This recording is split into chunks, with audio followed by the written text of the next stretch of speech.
There we go. Hello, hello, hello. How's everybody doing? I hope you are all well. Kids, quiet.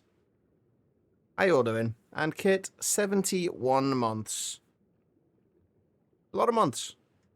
Can we get some love and hearts in the chat? How are you doing, Kit? How are you doing, Em? And how are you doing, Quiet? There we go. Right. Oh God, things are breaking. Kit, what's your IGN again? Is it? I know it's. Has it got the underscore in it now or not? I can never remember. Or is it without the underscore? Because I remember that skin, but I don't know if that's an old one or a new one. That's the current one. Okay. There we go. Next to Fuchs. There you go. Thank you so much, Kit. How are you guys doing? I hope you are all well. There we go. Right. I'm tired, unsurprisingly. I'm always tired. You're getting better? That's good. That's always good to hear. Am I happy now it's cooler and wet? It's not that much cooler in this room at the minute. It's cooler than it was, but it's still like nearly 29 degrees in this room, so it's better, but still not acceptable yet, temperature-wise. One of the things I do very much envy the Americans for is that air conditioning is a lot more standard over there than it is here, and I could really do with some air conditioning right now. Anyway.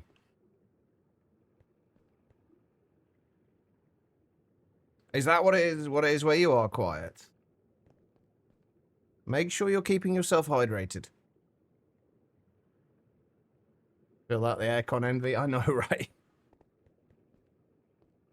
What's going to be here today with 90%? Oh, ouch. Make sure you're keeping yourself hydrated. Quiet. And out of the sun. Or not entirely out of the sun, but... Anyway. How is everyone doing?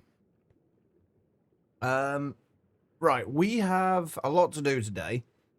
The main goal is to get high-octane gasoline sorted out, and also for at least 4 large combustion engines. It probably will only be 4 large combustion engines, but that is what we need to get set up today. Thank you for the follow, by the way. I appreciate it. So basically, what we've got to do is make this. I think we've already got it in there. Basically, all of this is what we need to make. In order to make... This is everything that we need in order to make high-octane gasoline. It's basically nitrogen, oxygen, butene, acetone, methanol, ethanol, toluene, octane, naphtha, and refinery gas. And a heat advisory. Oh, are you going swimming in a bit, though? So you'll be slathering sunscreen on like it's your job. Enjoy quiet. I can't remember the last time I've been swimming. I was actually thinking about it the other day. Like, when we were kids, we always used to go swimming. We used to go and go camping in the Lake Districts, like, every year. And there was a tarn just off the campsite that we always used to go to, and we always used to go swimming in there. I kind of miss that. It'll be, like, with the temperatures that we've had recently, it would have been really nice. Right.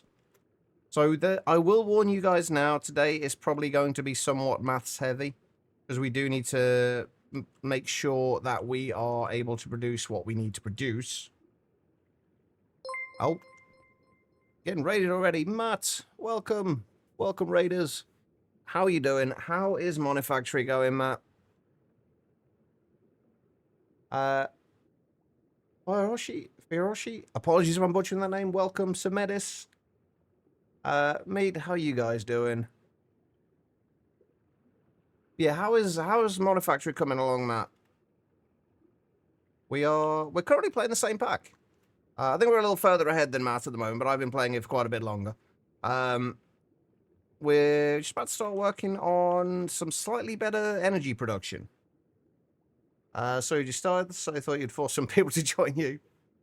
I mean, for better or worse, if anybody does need to rush off, do their own thing, feel free. Same with you, obviously, Matt. Triz, how you doing?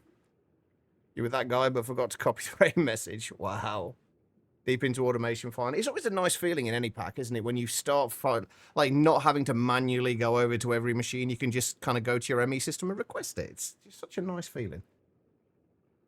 Right. I was just, before Matt very pleasantly interrupted us, we were just talking that the plan for today is basically getting better power gen going. We're currently using numismatic dynamos, which we have down here. Currently using 16 of them, which is producing a decent amount of power, but it's not quite enough. Oh, another thing I want to do today is to expand that a little bit, so we can get to the substation. But yeah, the plan is basically to start working on high-octane gasoline and at least 4 large combustion engines. We should just about double what the power gen that we're making at the moment.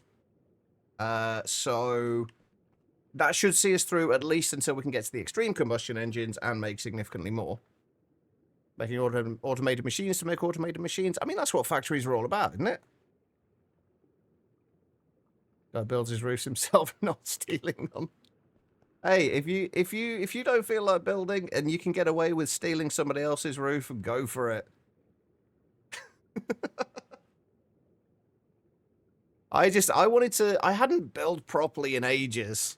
So I kind of wanted to make sure we did an actual proper build this time, which is excessively large. And as you can see, is very much unfinished. But we have got a decent amount of space here.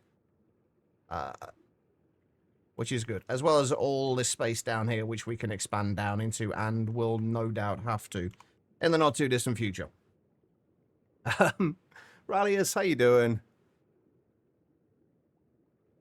But yeah, so basically what we need to do today is figure out how much high-octane gasoline we're going to need and whether we're actually producing enough of everything to be able to run 4 of these. So it will be somewhat maths heavy today, so I do apologize.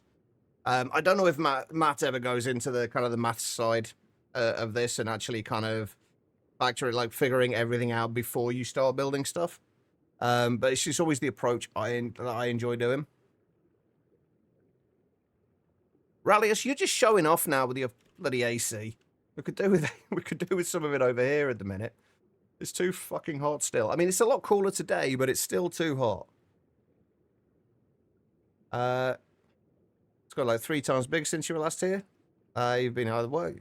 Yeah, it's definitely grown. Like we spend a little bit of time, like every few weeks or so, I stop and take a few days to a week to just focus on building, and then the rest of the time it's all about kind of progression. So you're overthinking, you never get anything done if you go down that rabbit hole. That's why I try and do quite a lot of the maths off stream. But it's one of the things I really enjoy about, and one of the things I love about Greg Tech is that like everything can be quantified. You can work out exactly what you need and how much you're going to get, and you can figure everything out from there. And that's the kind of like level of over analyzing things that I enjoy. With that being said, high octane gasoline, basically, this is what we're planning on using fuel wise. It gives us 3,200 EU per millibucket, although it will be actually 4,800 EU per millibucket. But we need to figure out how much of this we're going to need. Like, if we're running 4 of these, basically that's 6,144 EU per tick, assuming we can supply it with 20 millibuckets per second of oxygen, which we should be able to. I really wish we haven't got a calculator in game, have we? Because I do a lot of calculations on... No. I do a lot of calculations, do a lot of this in the calculator. And obviously you guys can't see that. Into 88 Fahrenheit there, 31 Celsius typically gets to 82 indoors.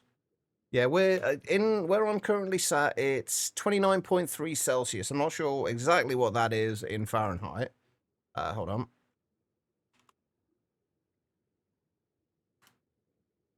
Uh, 85 Fahrenheit here at the moment. But it was getting up to like 36 degrees in here last week. It was horrible. It was like absolutely horrible. Anyway, right. So the maths for this: 6,144 EU per tick. We're planning on doing 4 of those. So that's going to give us 24,576 EU per tick. Yeah, it wasn't fun quite, and the only AC I had was basically opening the window and turning a fan on, which all it did was blew hot air around the room. It didn't do a great deal. Right, okay, so we're looking at making 24,576 EU per tick. And we know that we can get, since we're getting 3 times the base production value at only 2 times the fuel. We're basically getting 50% more out of the fuel than we're getting. So this will go from 3,200 EU per millibucket to 4,800. So I need to work that out. So 24,000. So to work out how many millibuckets of this we need per tick, we just need to divide the amount of power we're making by the amount of EU. So 24,576 divided by 4,800 works out we need 5.12 millibuckets of high octane gasoline per tick in order to keep these running. To be spending the entire day in ice water. Kind of hard to be close to your computer with just like a bath of ice water there, though, unfortunately. And I don't have a great deal else to do with my time that doesn't involve sitting in front of a computer. But anyway, we need 5.12 millibuckets of this per tick. For the recipe of it, we get 32 buckets, so 32,000 divided by the 5.12 millibuckets will tell us how many ticks we need, like how often we need to run this recipe, which basically is 6,250, every 6,250 ticks, which is a long time. It's 312.5 seconds, so a little over 5 minutes. So we need to run this every 5 minutes. So basically, we need to make sure we can make everything we've got here at least every 5 minutes. So most of this is fine. Like nitrogen's easy enough, oxygen's fine. I'm pretty sure methanol is fine. Ethanol might be a problem. Acetone, we'll need to double check, but I think we're going to be fine with the acetone. Toluene is probably going to be the big problem here. And also naphtha and refinery gas, because all of the naphtha and refinery gas we're getting at the moment is being distilled into byproducts, and we don't have any like excess. So first thing we're probably going to have to do is increase our oil distillation. You consider standing in water to cool down at your desk? You've got a standing desk or a kind of combination like standing seated desk, haven't you, Banana? If I remember rightly.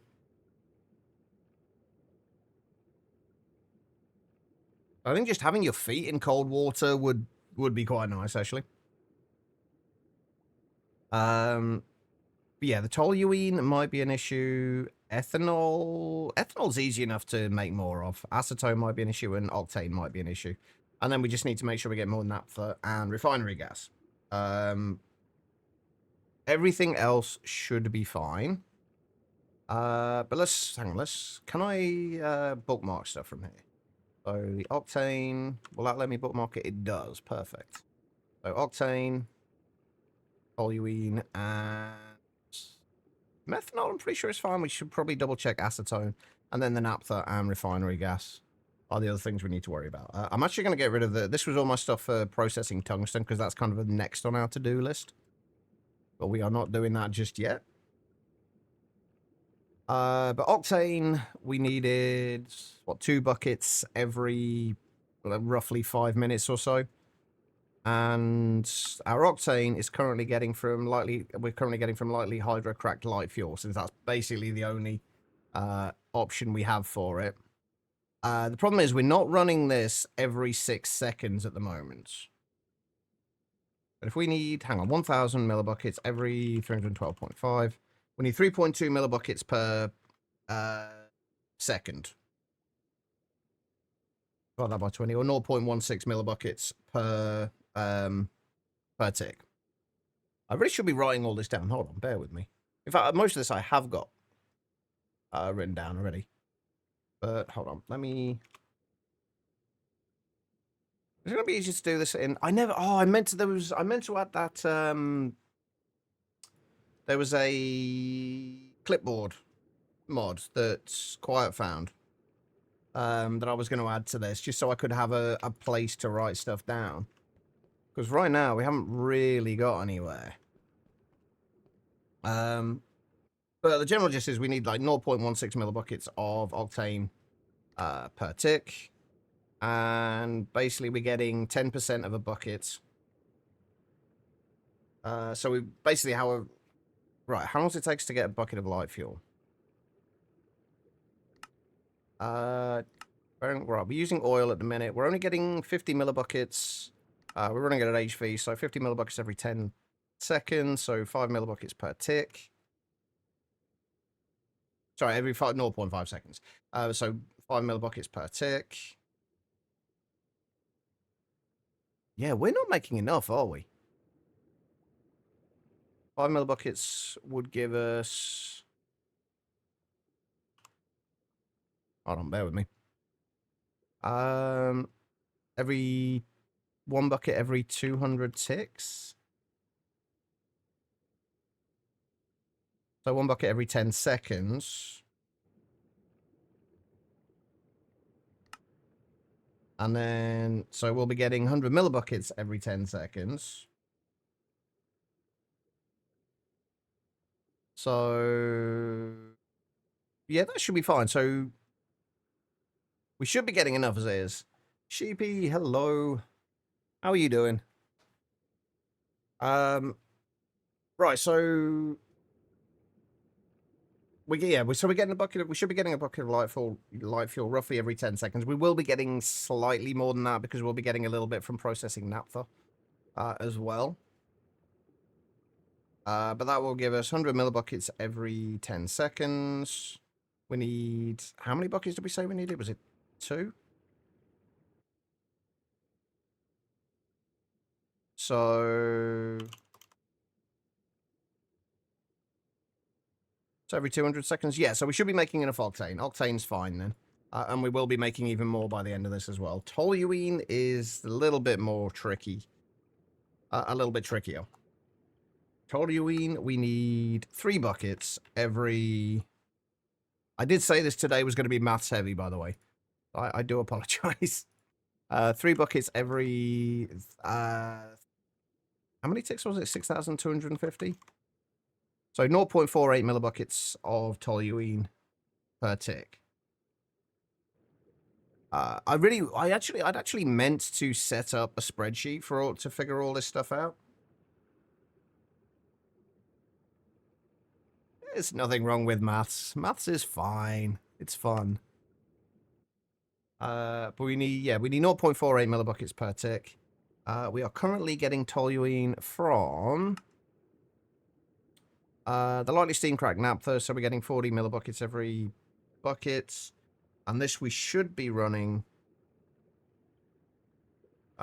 getting a lot quicker. The naphtha we are getting... oh, see, this is one of the reasons why I want to increase this, because at the minute we're using oil because you only need 50 millibuckets to get all of this stuff. But you're only getting 20 millibuckets of naphtha from that, or sulfuric naphtha technically. If we did it with raw oil, which we can also get from the mining dimension or the void dimension, we can get 150 millibuckets per 100 millibuckets. 150 millibuckets per every 0.5 seconds, which will be... maths is not fun. Okay, fair enough. Okay, I enjoy maths. It's not for everybody. But yeah, as it stands, we're only getting 20 millibuckets every 10 ticks rather. So 2 millibuckets per tick. So every 500 ticks, we are getting 1 bucket of naphtha. And wait, hang on. Every 500 ticks.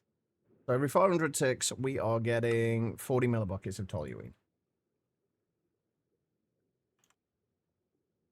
which is only 0.08, and we need 0.48.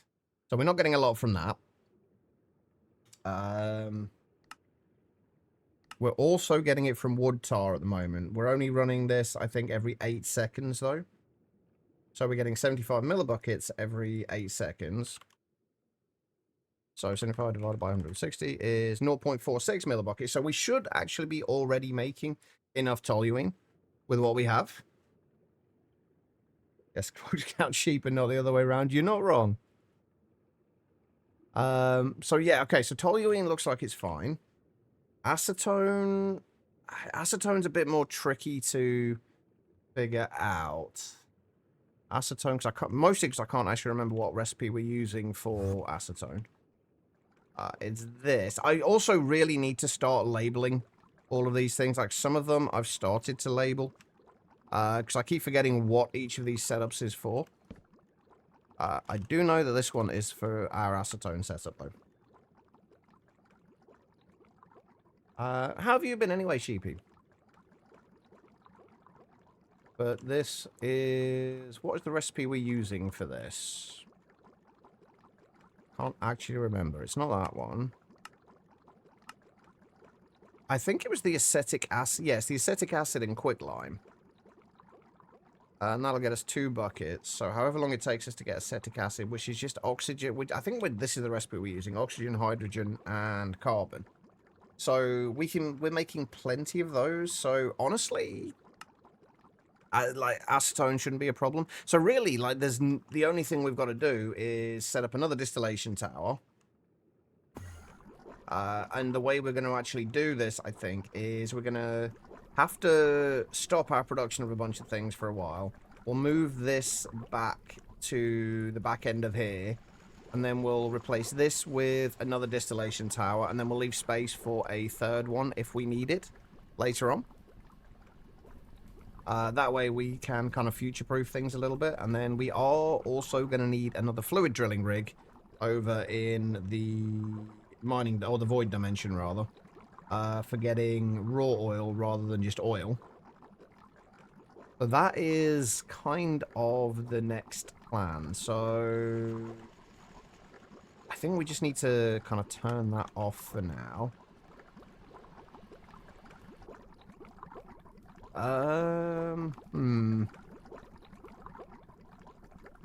It'd be so much easier if I could just copy-paste all this.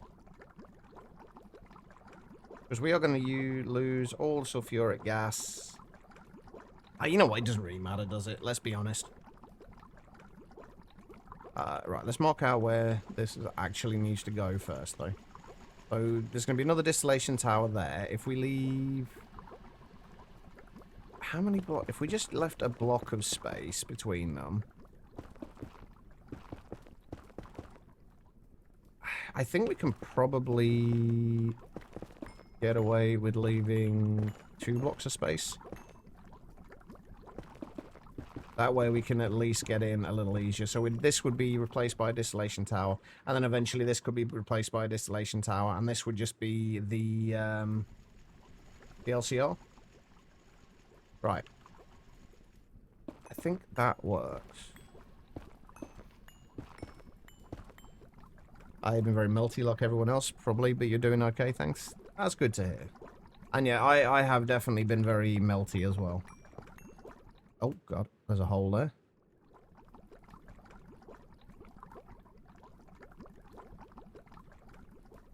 If we just move this... Oh, by the way, one thing I did do off-stream, I realized that my titanium EBF was not running anymore because it needed maintenance. So I just switched out the maintenance hatch for an auto one. That's the only other thing I've done off-stream, by the way.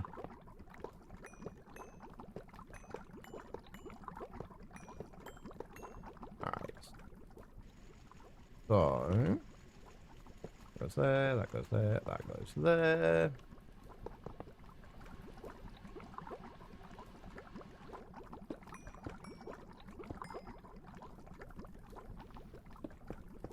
Got your hydrogen gone as well, but that's okay.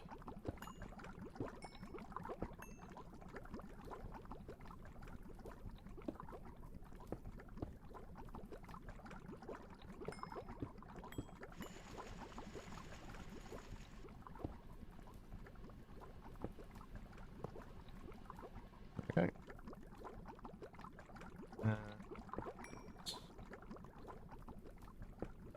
We'll go over there. Oh, it's actually going to be kind of awkward. I think what I'm actually going to do, I'm going to push this so we've only got a block of space between these, and that way we can just have a line of laser nodes coming up through the center of there, and then we can have the output buses, or the output hatches rather, for the distillation towers on opposite sides. Just saves a little bit on laser nodes.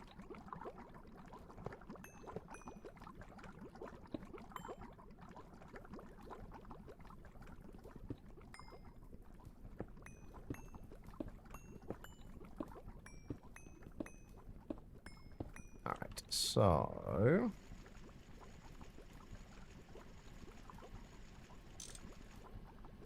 there.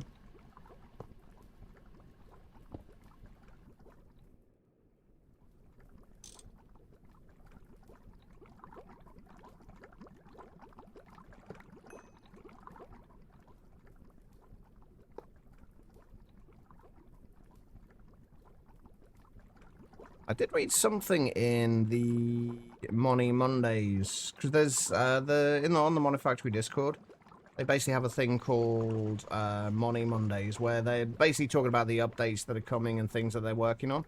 One of the things they mentioned was laser node cloning. Like, we could clone entire nodes. I don't know if that's something that's been implemented in this current version or not. But I'm kind of curious. Unfortunately, I don't think it's coming to just normal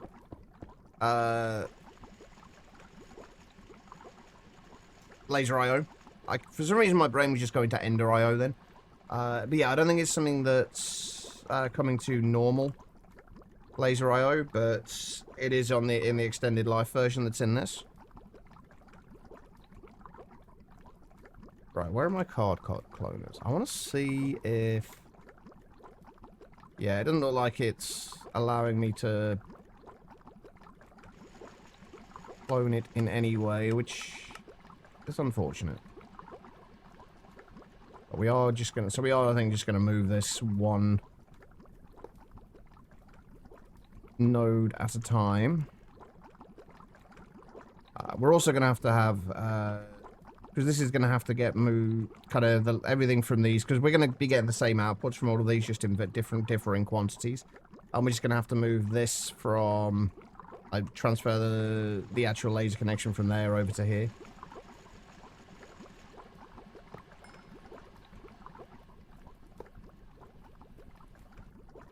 Which, once we've got the other distillation tower set up, should be fine, but until then... it'll be a little bit of a pain.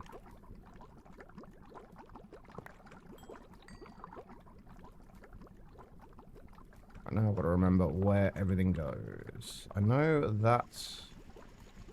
nope, that doesn't go in there. That goes in there. And then I think...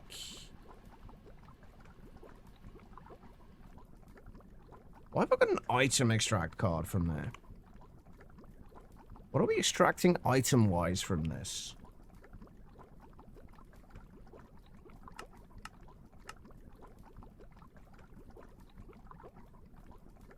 What do we get from item-wise from the desulfurization process?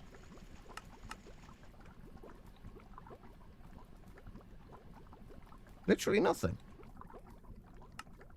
Oh, no, we get the sulfur, don't we, from turning the hydrogen sulfide back into hydrogen. That's right. Yeah, that works. Okay, that's fine. And then that goes on there.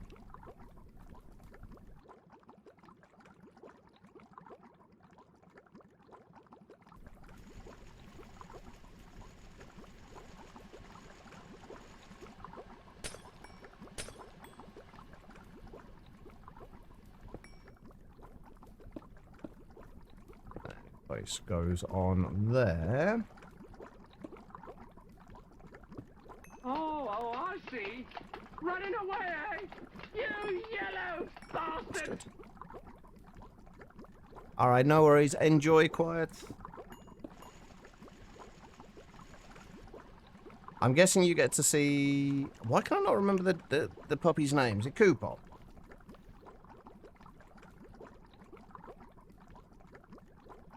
I need distillation towers. How many more things do we need? We also need maintenance hatches. Or a maintenance hatch.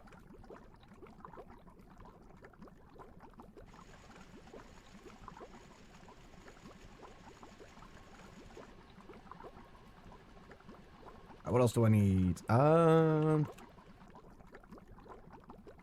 HV energy hatch. And we need, what, just 1 to 4 apple hatches? So, distillation tower. Come on, there we go. 4 output hatches. Got a maintenance hatch. Still waiting on the energy hatch.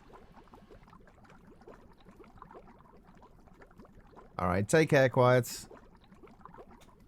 And enjoy all the puppy snuggles. Alright, let's get rid of that.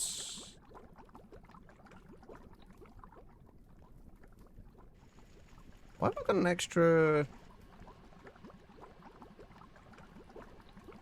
Why do I have an extra energetic alloy wire?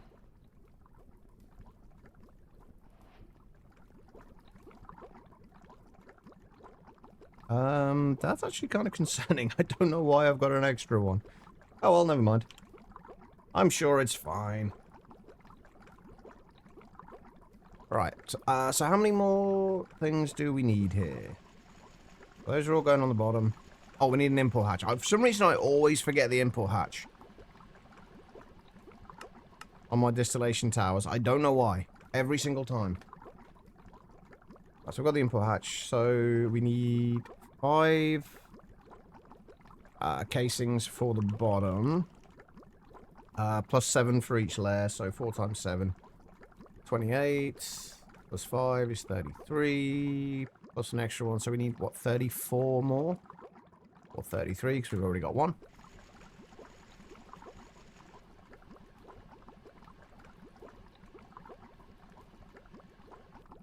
Why do I don't know why I have...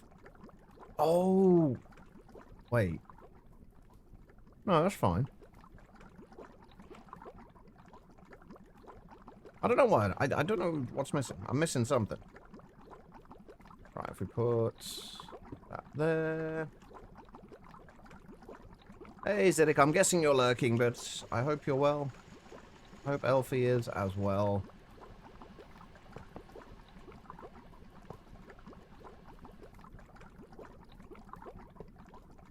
Ooh, there's a thought.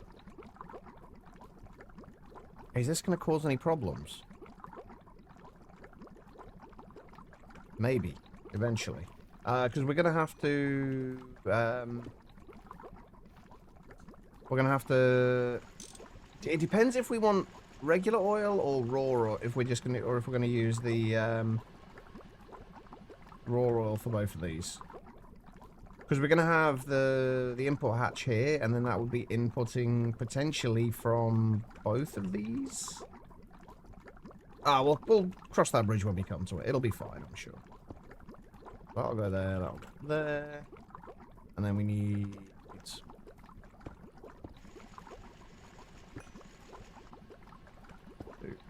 4 of those.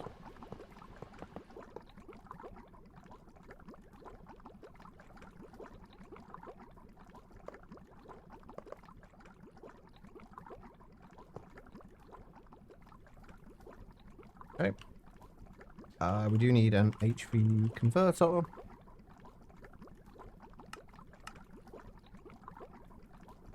And vibrant alloy cable. Oh, I know why now. I think. No, wait. Wait.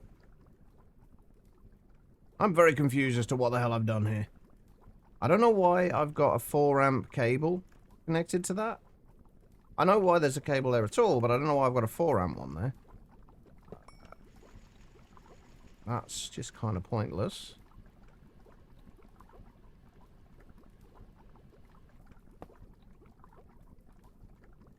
Range. Okay, well, never mind.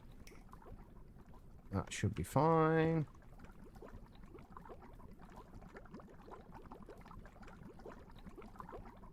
That needs to face down. Also, I found these... like, I'm really not a fan of these ender tanks. Like, you can only... I think you can only input and output from... Like, I think you can only, like, input into the top and output from the bottom. Kind of weird. Now it's... you well, thanks. Now it's cooled down a bit. Yeah, it's definitely nicer than it was. It's still pretty warm. At least it is in this room. But it's a lot nicer than it was.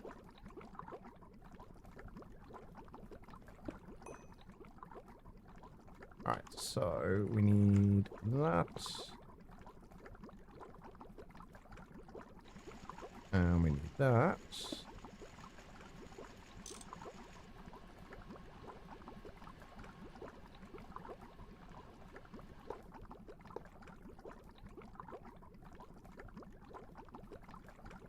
Jeez.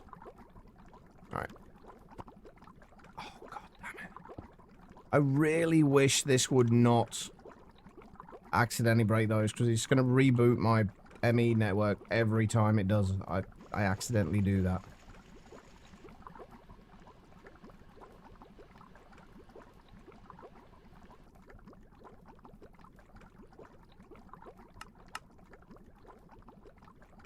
Alright, there we go. That now has power.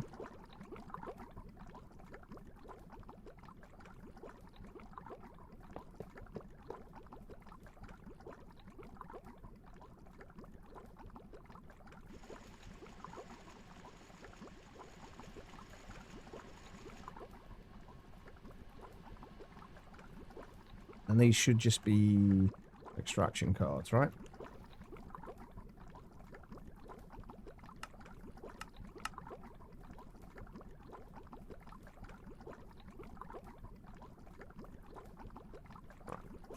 Clone that.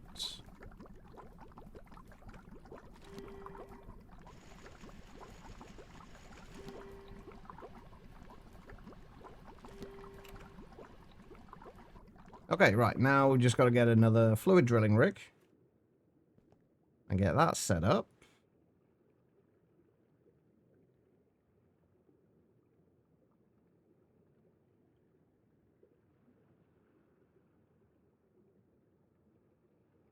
Alright, fluid drilling rig. Did I ever...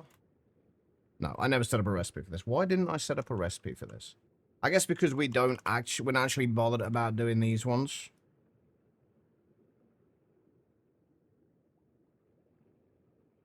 Because we...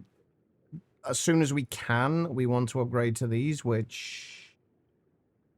We can... As soon as we have tungsten, we can upgrade to the next tier of fluid drilling rig. Not quite yet, though. What am I missing? Do I have the vanadium steel for this? Oh, probably just about. Yeah, we just need 16, don't we?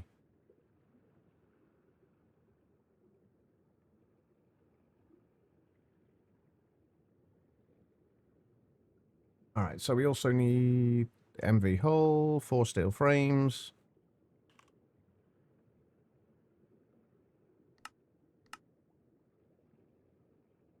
We actually need another 15 steel frames on that as well. On top of that as well, because we need 19 of them in total.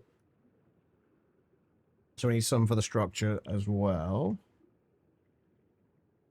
All right, what else do we need? 4 MV circuits, 4 motors, 4 pumps. Actually, let's do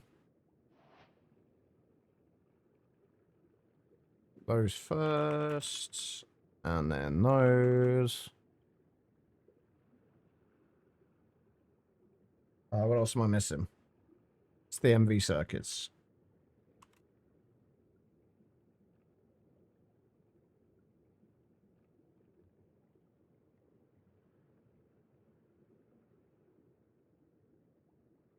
What is it that's taking the time with the pumps? Oh, the rotors.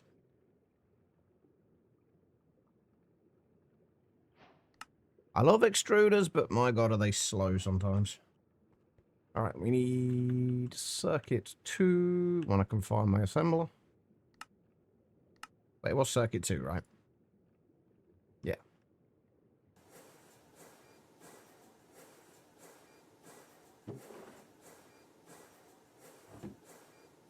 Also, iron bars are a major pain in the ass as well. Right, we're also... Hang on. We are powering this with a single numismatic dynamo, right? Yeah. How much power is it actually taking? I don't know, and I'm not going to find out until we actually turn stuff back on again. But, one numismatic dynamo with... Because 412 EU per tick is 2048 RF per tick. So yeah, one of these with just 4 multi-cycle injectors should be fine. Extrudating. That one's a bit of a stretch, Banana.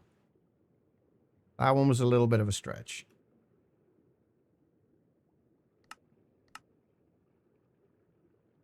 And then 4 multi-cycle injectors. Threefold. Thank you for the posture check, man. I appreciate it. I hope you're well.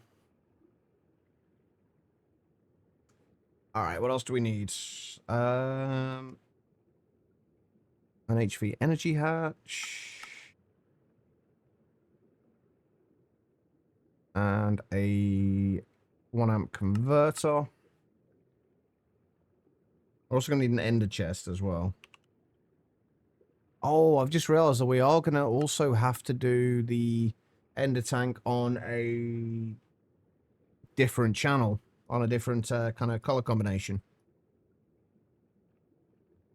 Because we've got black, black, black for oil, for the regular oil, and this is going to be raw oil that we're pumping, so it will have to be black, black, like grey or something. Or black, grey, black. What am I looking for? Ender tank. I'm going to need 2 of those.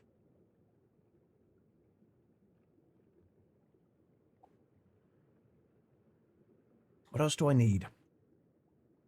What else do I need for the structure? The energy hatches. Oh, we need the output hatch. And then we need a bunch of solid machine casings.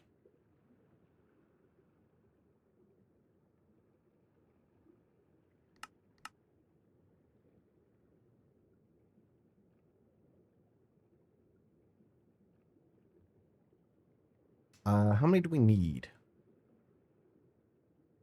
I actually don't know. Hold on, so we've got 3 of those. So we need 6. 9, I think. I'll do 9, so we should have 10 after this, and I'll... Should be enough.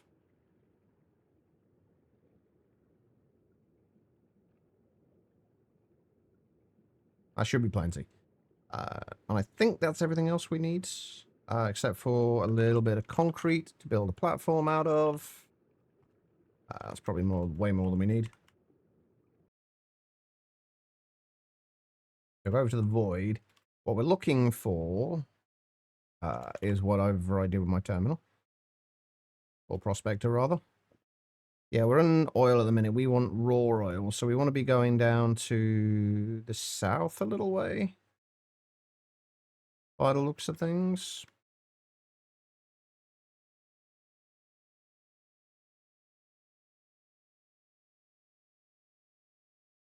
Actually, what Y level are we on? Because I want to...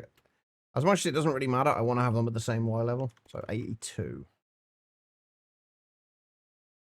Raw oil. Right, we need something that has a decent quantity. Not that it matters too much.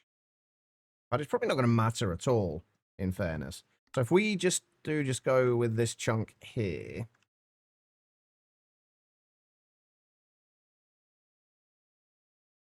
Oh, yeah. I need to be stood on something, don't I, to actually get that core going. I want it to be a what? What did we say? 80? Wait, was it 82? Did I get that at the right height? Hey, I did. Nice. How big of a platform did we make as well? 1, 2, 3, 4, 5, 6, 7, 8, 9 by 9. That works.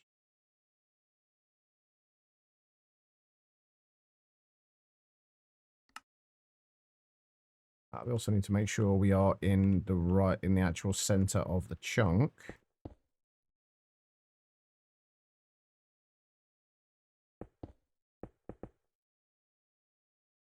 Which I'm not sure. Hang on, the center of the chunk is where? Did anybody else get this kind of bothered about making sure everything gets lined up properly? Or is this just a me thing? It needs to be what? 8, 9, 8, I think, within the chunk for the center of it.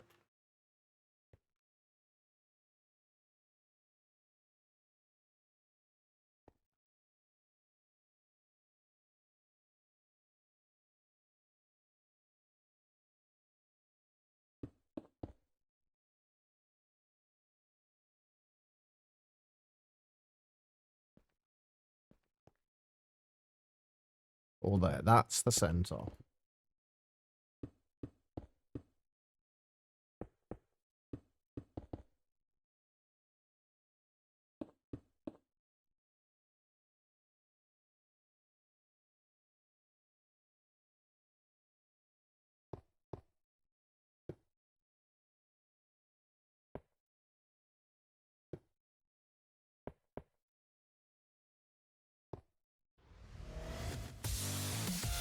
There we go. Chunks are even sized. The center is technically one. Banana with the Prime sub there for 4 months. Thank you so much, man. Can we get some love and hearts in the chat? Oh, now I've got to remember your IGN. It's like flies like a banana or something like that. Did I get that right? Is this the right skin? Or did I mess up the spelling somehow? Perfect. There we go. See, I occasionally get these things right. But thank you so much, man. I appreciate it. There we go. Nice. Okay. Chunks are technically even sized, but not the way well, the chunks are still even sized, but it doesn't matter for the way I do things.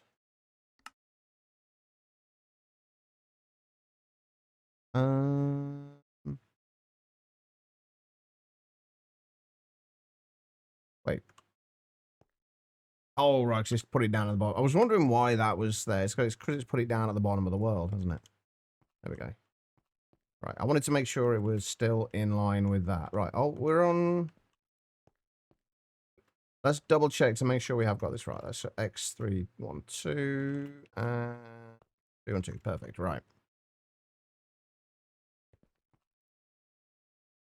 But yeah, the way I always do it is I kind of sort out my chunks. Let me see if I can find something to show this with. So basically, say this area is a full chunk. What I'd always do is have... It would essentially be like the chunk would essentially be like this, and then as you repeat that, it would end up with like 15 blocks and then a border on one side, and then that would just be repeated. So the kind of the functional parts of it would all be in a 15 by 15 area. I don't know if that makes any sense or not. But it's just a nice, like, easy way of dividing up a chunk into uneven numbers, basically. Alright, so we need those. How did I do this? How did I set this up over here? Oh, I've got that on the wrong side. Okay. That should be fine. Although that needs to be moved over to there.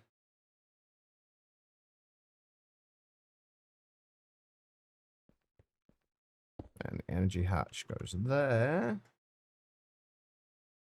Output hatch goes there.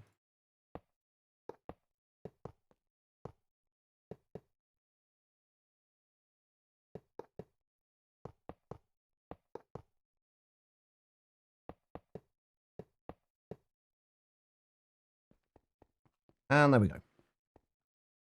Perfect. All right, and then we need... Converter goes there. I'm not going to be able to place this the right way, am I? Nope.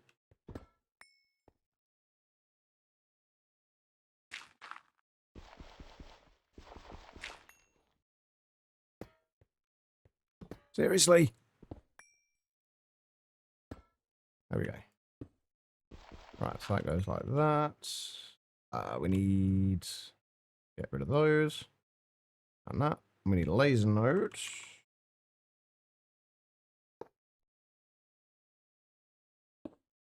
And then that needs to be on green, green, black by the looks of it.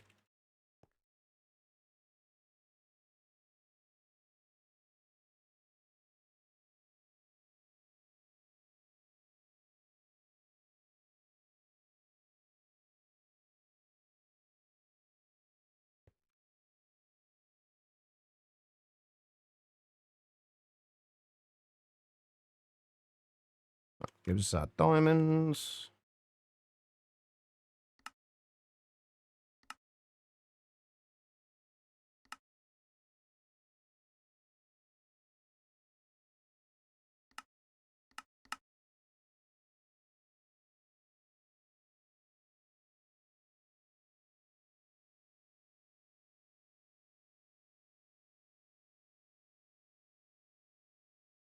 Don't really need any more than that in there.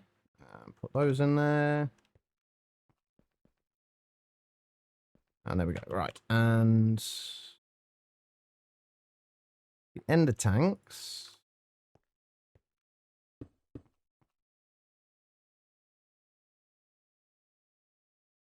I'll grab those. And we can make grey with black dye and white dye, right? Yeah.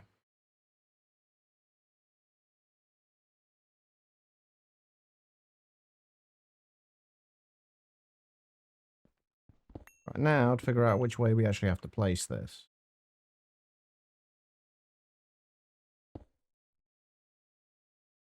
Perfect. All right. And we go back home. And come back into the docks. We haven't got night vision at the minute. And then...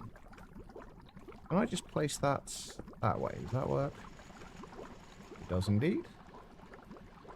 Alright, there we go. That should be getting us considerably more naphtha. I think it's the same amount of light fuel, heavy fuel, and sulfuric gas. Actually, no, heavy fuel I think is a little less. I'm going to turn that back on again now as well. Yeah, heavy fuel, we're getting 15 millibuckets to 10 millibuckets. 50 light fuel's the same. Naphtha, we're getting 130 millibuckets more, and sulfuric gas, I think, is the same. Yeah. So hopefully... nothing's going to be happening yet. But I do need to get some hydrogen in there first.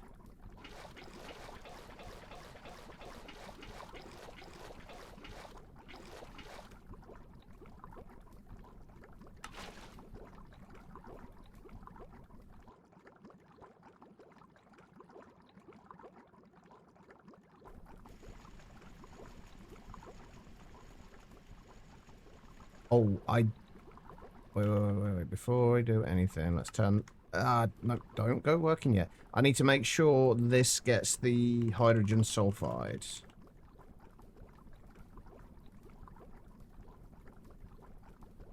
We need to make sure the hydrogen sulfide goes into there.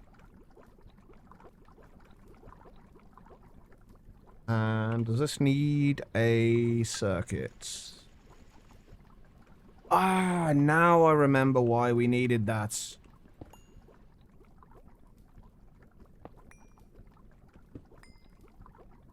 Okay. Now I remember.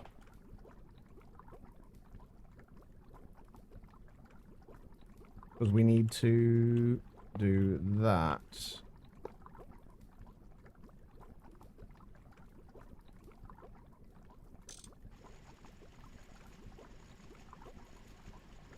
Nope. What we needed.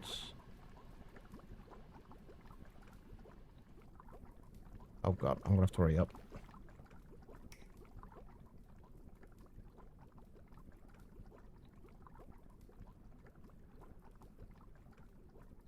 And I'm guessing this does only use 1 amp between the two. Otherwise, I have no idea what I was doing before, but it seemed to work. So,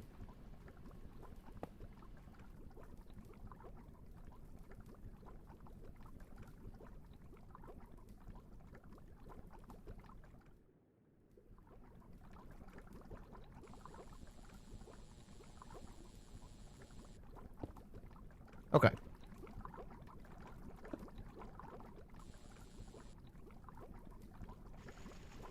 That's a little better. But that is... Oh, right, I remember.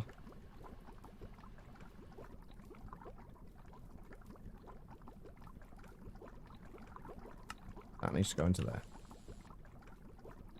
Perfect, alright. So hopefully, that should mean that we are going to be getting enough of everything through that we start getting a bit of a backlog of sulfur, of naphtha and refinery gas. Hopefully. And hopefully these should also start working a little bit more frequently. But we will see.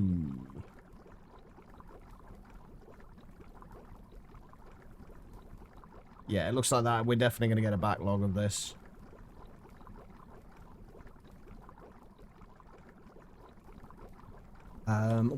It's probably going to be a good idea still, though, to set this up so we stop extracting when we've got below a certain amount of naphtha and refinery gas.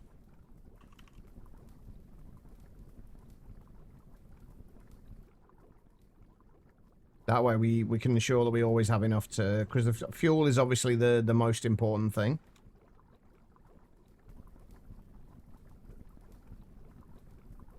If we don't have fuel, we can't run anything. Also, this needs to be moved because we need to... This was making lubricant for us. And we are going to need to set up passive production of lubricant.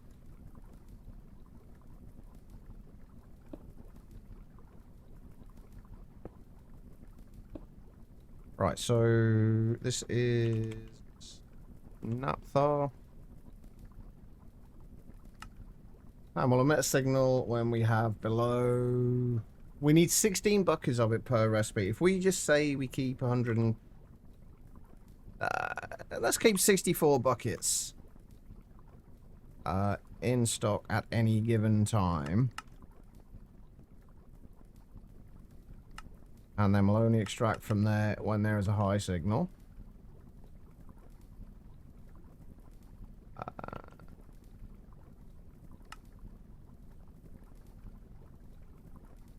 That shouldn't put any more naphtha into there.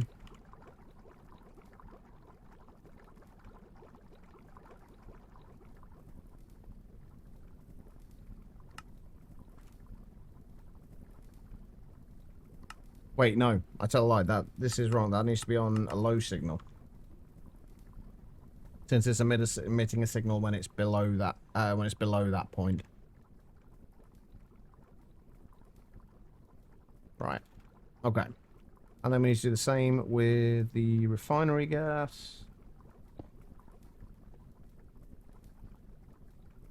Right, I've really got to get rid of this thing behind me.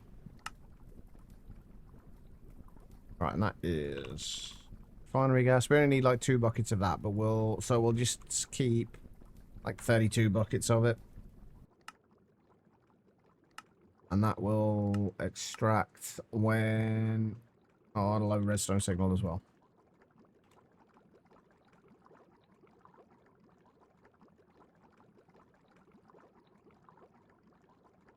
Wait, is it refinery gas that it's putting through here, or is it...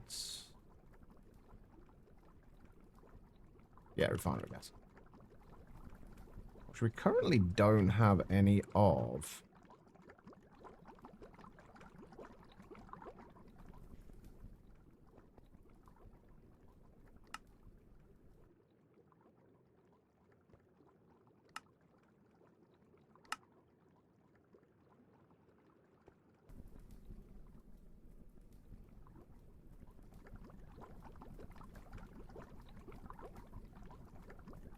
It's kind of concerning.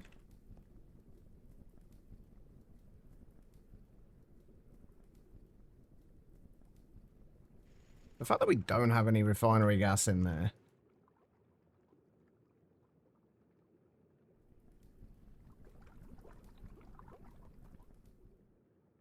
We should have now. Yeah, there we go. Okay.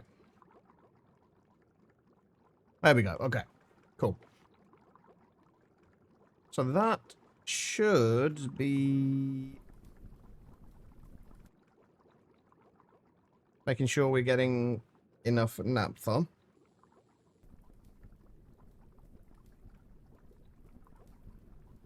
Hopefully.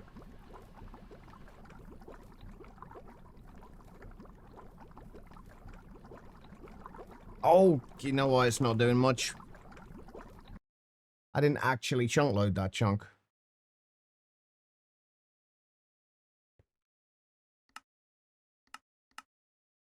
There we go.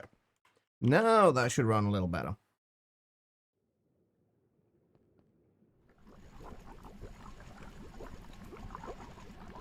Yeah, there we go, that's better.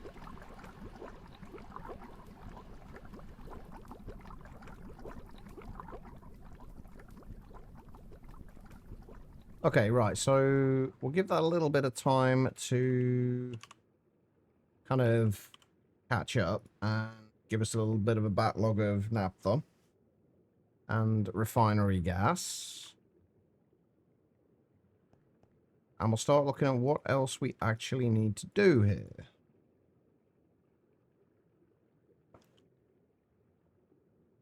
So, let's get rid of those. Okay, so high octane gasoline. We're going to need 1 LCR, obviously, at least for that. Octane, we don't need to actually make anything. We do need to make nitrous oxide. Toluene, we don't have to make, but the ethyl tert-butyl ether, we do need to make.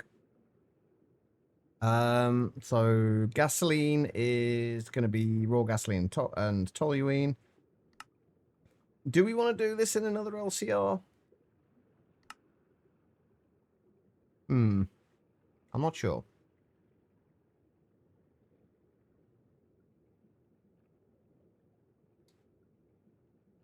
Because I don't think we're ever going to be in a situation where...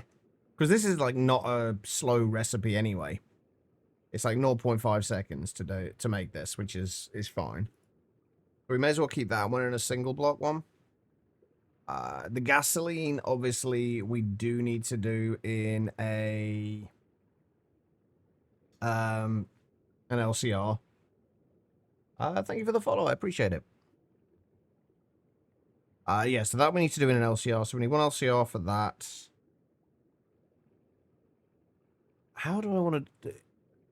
Because we may as well wall share the LCRs. But we're also going to need stuff in between as well. We might not be able to do that. Anyway, nitrous oxide is just going to be nitrogen and oxygen. Again, no matter what we do, we're going to be able to make this at this fast enough for it not to be an issue in a single block machine. Like if we HV is like 1.25 seconds, and we need how many buckets? 2. We're never going to need to be producing fuel at that kind of rate. So that should be fine. So we'll just do that in a single block machine as well. So that's one HV chemical reactor for that. The ethyl terbutyl ether, again, we might want to put into an LCR. Just because if we do ever need to produce this much quicker, LCRs do give perfect overclock. So if we overclocked it to EV, it'd take it down to 5 seconds per thing. So that we will do in an LCR.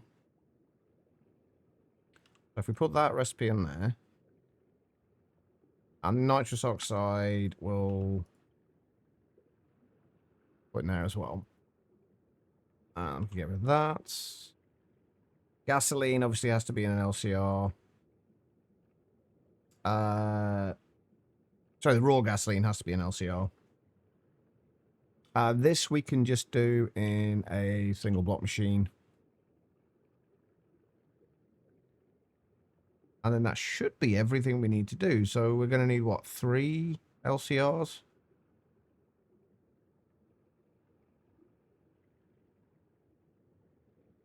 Oh, put that over there. Thank you. 3 LCRs. One for the high octane gasoline, one for the gasoline, and one for the ethyl terbutyl ether. So 3 LCRs, 2 just HV. Wait, hang on. What? That's got to be EV. The rest can be done at HV, right? Yeah, everything else can be done at HV. So, yeah, that should be fine. Oh, that being said, do we need to make EV energy hatches? I mean, we don't need to. We can always just use 2 HVs, but probably be easier. And we're going to need them eventually anyway. So EV energy hatches. What are we going to be missing from this? MPIC chips. Can we make MPIC chips at the moment? Not right this second, because we do need at least phosphorus-doped wafers. And we haven't got around to making those yet. That was one of the next things on my to-do list for today, if we got this done quick enough. But it should be fine for now. So we'll just have to do the 2 HV energy hatches. I've already got 2 HV chemical reactors anyway, which is nice. Right, we need 2 more of the PTFE pipe casings.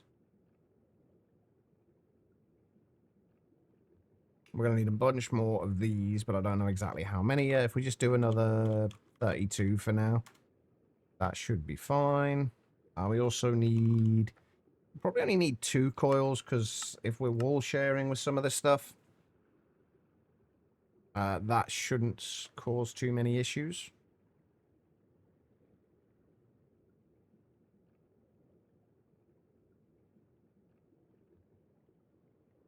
Okay. We've still got to make the actual combustion engines themselves. Shouldn't be too bad to do, but it is something I need to consider. Okay. So, how are we going to set all this up? And how many inputs and outputs do we need? So we need 4 input hatches for that, 2 for that, and 5 for that. So, what, 11 input hatches in total?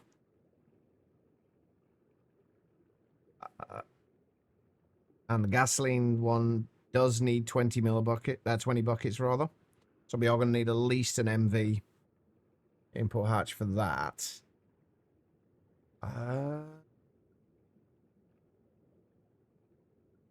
You can get 16 buckets in an LV input hatch, right? Yeah, so that'll be fine for the gasoline. So how many did I say we need? 11 in total. So if we do 10 of those plus 1 MV, that should give us everything we need.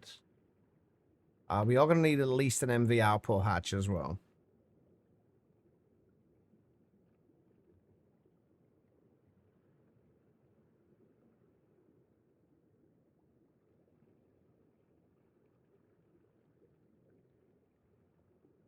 We've got an HV one anyway, so we may as well use that. Right, okay, so what else do I need? How many output hatches? Everything's only got one output, hasn't it? Oh, we are going to need an MV output hatch for the gasoline as well. Since that's over 16 buckets. I'll grab that. And then we just need an LV output hatch for the ethyl tert-butyl ether.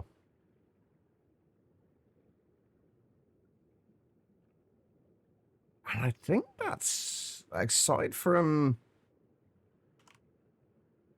We're going to need 2 HV energy hatch. No, we're going to need 4 HV energy hatches. And we are out of LPIC chips. Okay.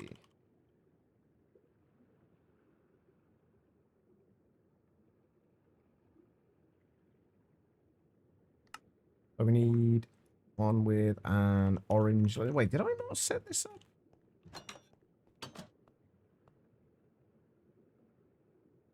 No, I did not. Okay. So we need a laser engraver. I should probably start looking at making EV variants of these. Realistically, but...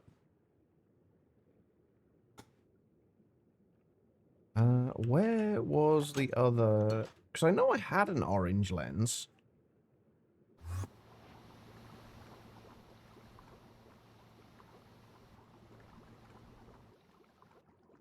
Ah, there it is.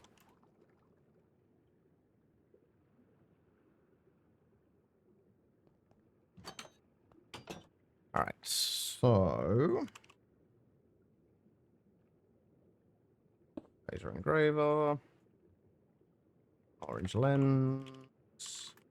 We need a pattern provider. And vibrant alloy cable.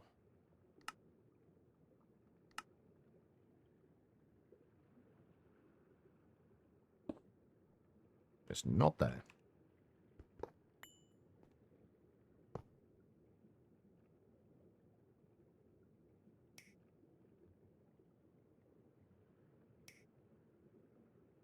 There we go. And pattern provider. How did I label these again?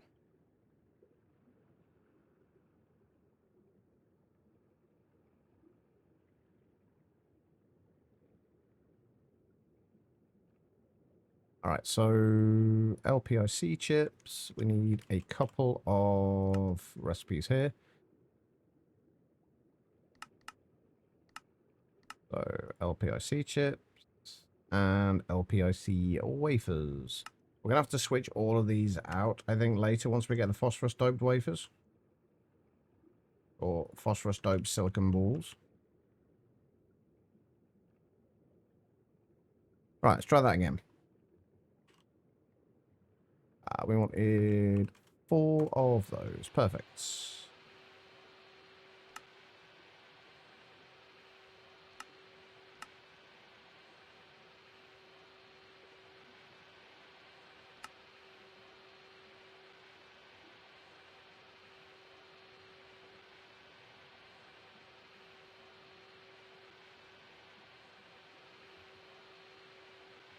Oh, we did actually have LPIC wafers anyway. Just didn't have the chips.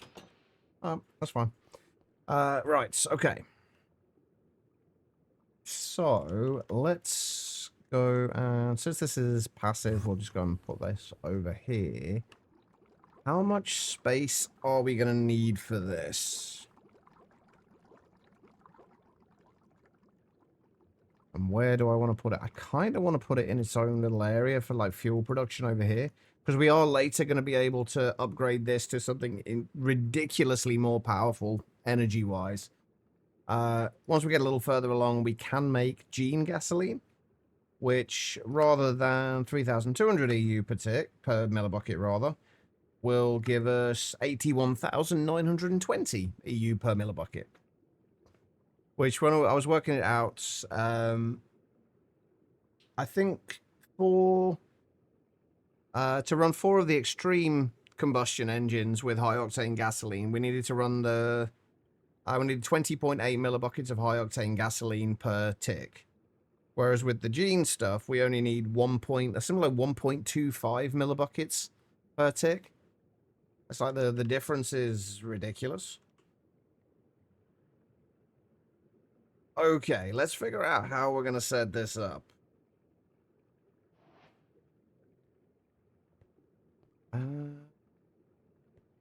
I think we'll put if we just have like the single block machines one side over here, like the 2 single block chemical reactors there.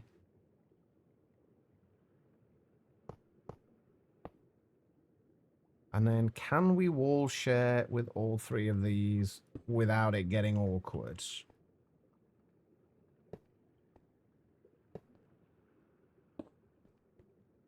Or do we want to only wall share with 2 of them and then have the actual high octane gasoline itself be separate?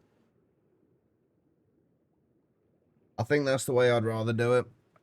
We could have them all together, but I think what we might do is... Oh, no, that's not going to work, is it? I was thinking what we could do is potentially have them stacked vertically. But yeah, that should be... we should be able to make that work. The only thing I'm concerned about is the energy hatches.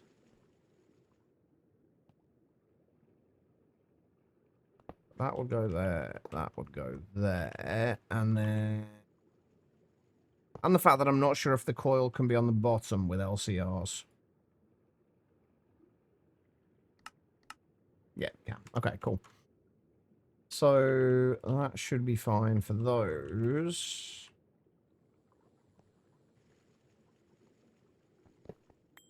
And then I guess we'd have to have the energy hatches.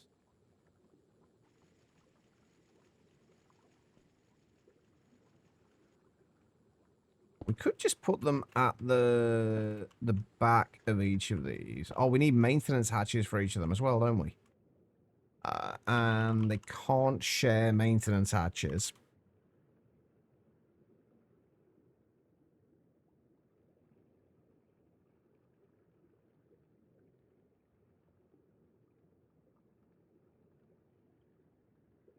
So the maintenance hatches are probably going to have to go there and above there.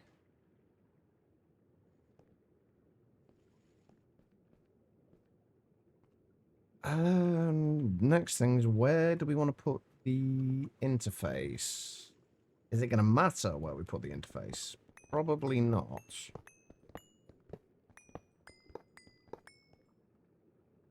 If we do the ethyl terbutyl ether on... Actually, can we make quad hatches yet?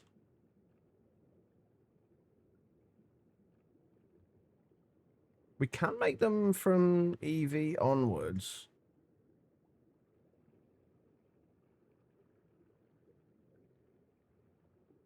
That might make life easier.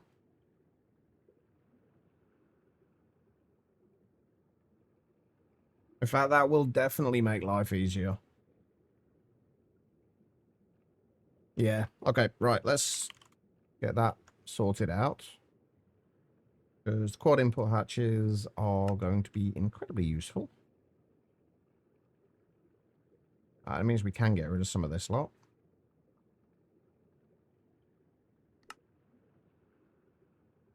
Right, the EV input hatch.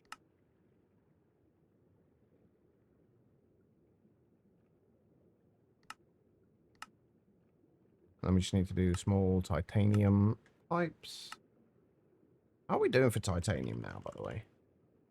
4,200. We could do with some more. We are going to end up using quite a bit today.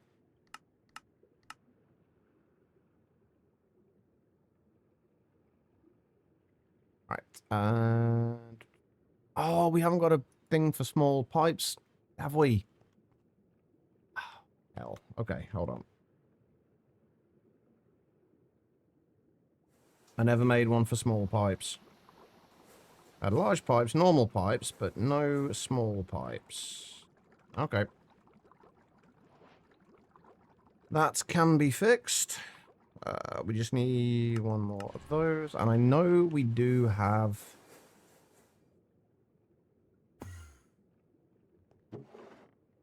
a thing for these. Yes, we do. I'm not sure why I was making tin item pipes, though. For some weird reason, I was making tin item pipes.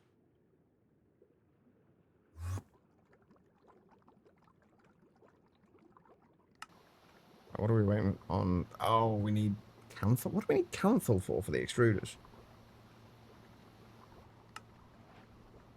I'm guessing they use canthal wire.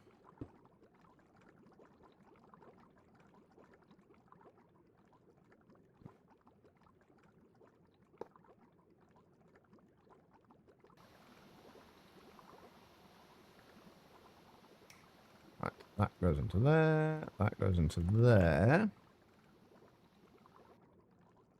We need a pattern provider.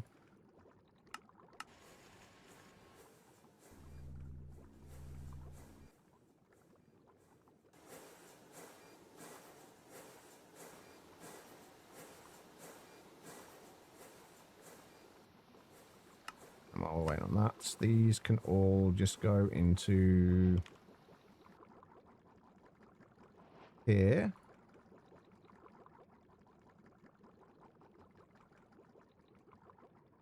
There we go. All right, so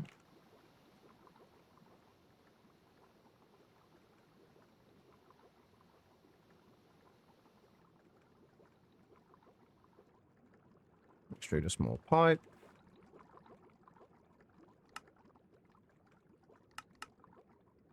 And then that can go in there. All right, let's try. We just make 2 of these.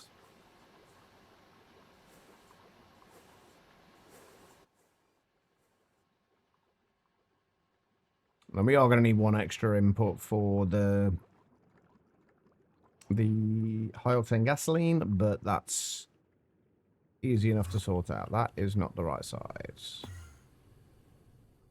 Oh, also, how's my epoxy doing now? I did realize that my epoxy production drastically slowed down because we are really not making a lot of propane.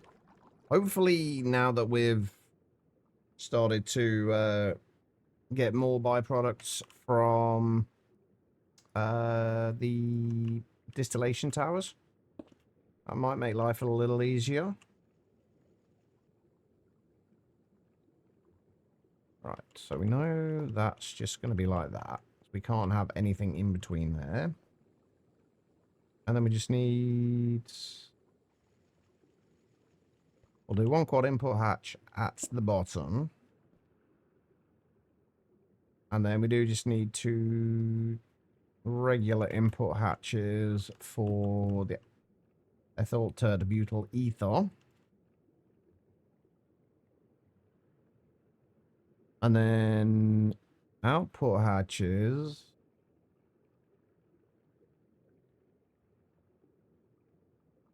How am I going to do this? I'm going to have to do the power on this side, aren't I? Actually, this might be easier to, or it might look better, I think, if we move this all over by a block. Kind of annoying to do, but I think it's going to be better. Where are we? Maintenance hatches. LCR, LCR. Maintenance hatch. Oh, that little there. Then this lot needs to get moved over as well.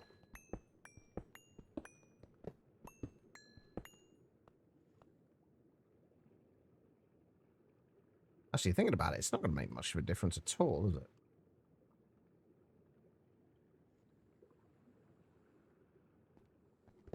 Hmm.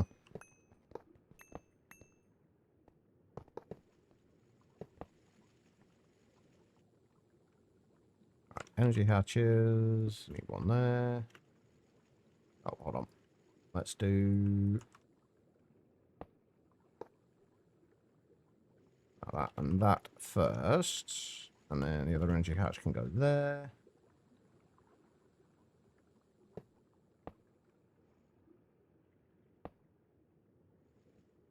Alright, and then we will do quad input hatch there. And then we're going to need 2 other input hatches there.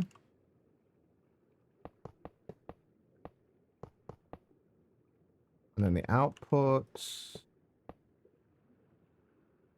I guess we put the outputs in the center of this. So the bottom one's going to be gasoline. That's going to need the MV output. Oh, wait a minute. We're going to need 2 MV outputs, aren't we? Oh no, we're using the HV one for the high octane gasoline. Alright, so we've got the MV output there. The ethyl terbutyl ether should just be a single LV output hatch, then that should be everything. Perfect. And then we have the 2 chemical reactors there and there.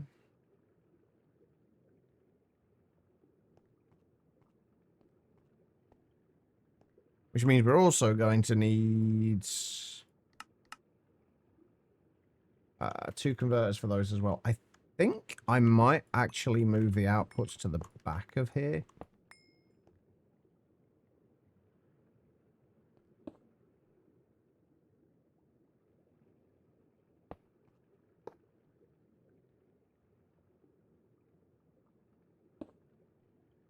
That way we can fit the power behind there. But then if we do that...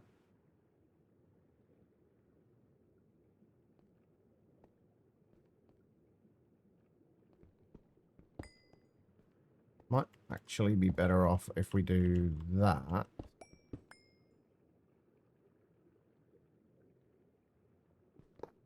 Trying to figure out the best way to fit everything in here and it still look clean. And without having to use too many laser nodes.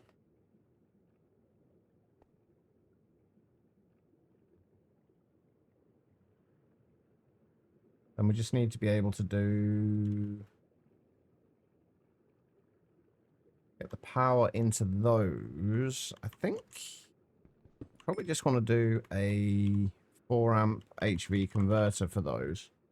Even though we're only going to need 2 amps.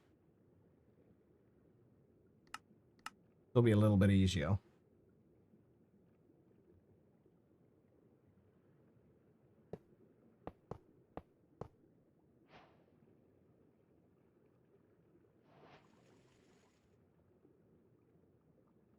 And actually, that being said,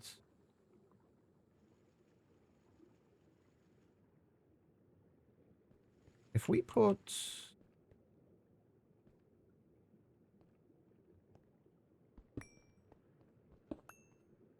why do I stress out over this way too much? I don't think of how we can do this while keeping things neat. Because since we're like if we're using a 4 amp converter, we may as well put the energy in on the sides and then have everything coming off that 4 amp converter.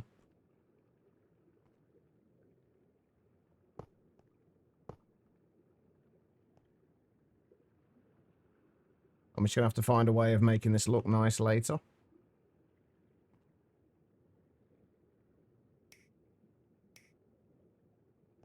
Do that like that. And then... where are we? HV converter. We'll go down there.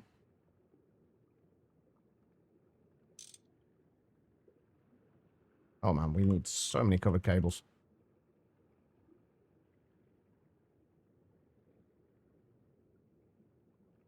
Alright, then we bring this across from there.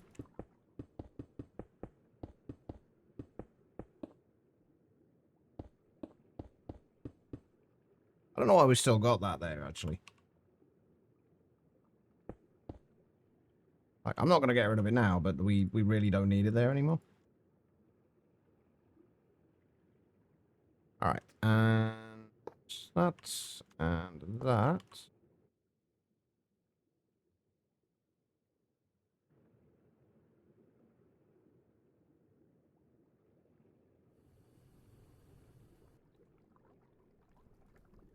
I mean, 1, 2, 3, 4, 5, 6, 7, 8.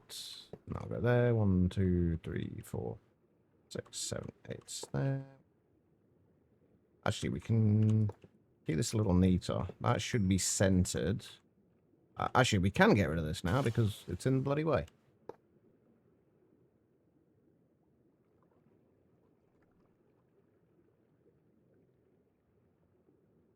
Alright, so let's hook all of this up.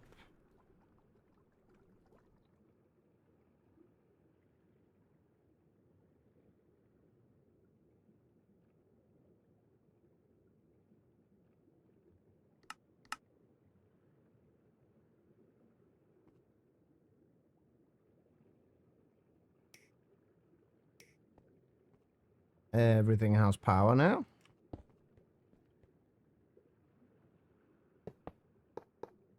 Laser nodes there.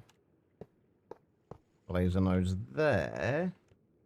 I should be able to put an interface down there that can control all of this. Actually, do we want the interface there, or do we want it off the other LCR? I think we want it off the other LCR, which is going to go here.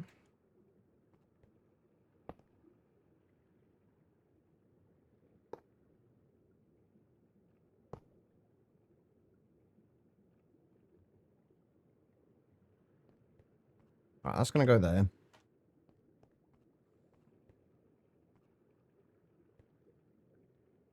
We need 2 energy hatches, which are going to go there and there.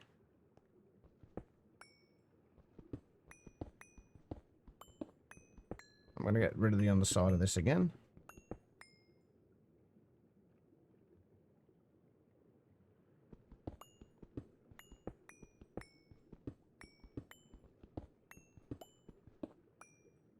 Okay. And then we need the other quad input hatch, which is going to go there. And the other, and one LV input hatch. That should give us the 5 inputs we need for that. And then we just need the HV output hatch, which is going to go there.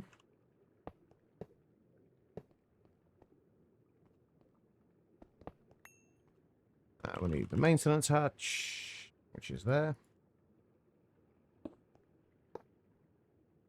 And we are definitely going to need a few more of those. 8 PTFE casings to be precise.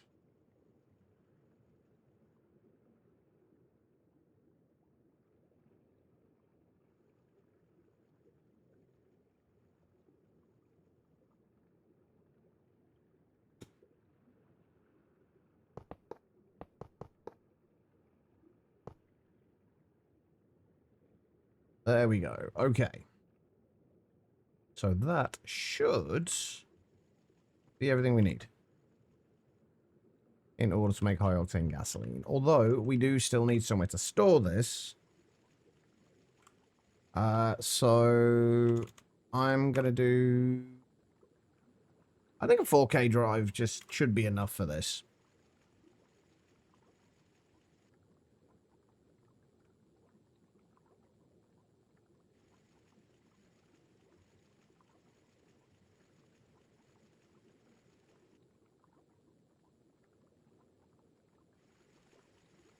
And we need that and that.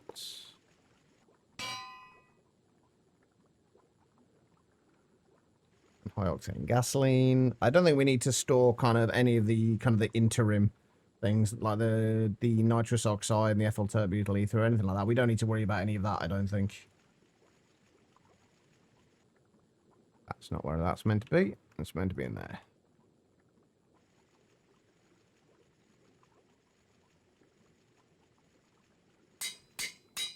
and high octane gasoline.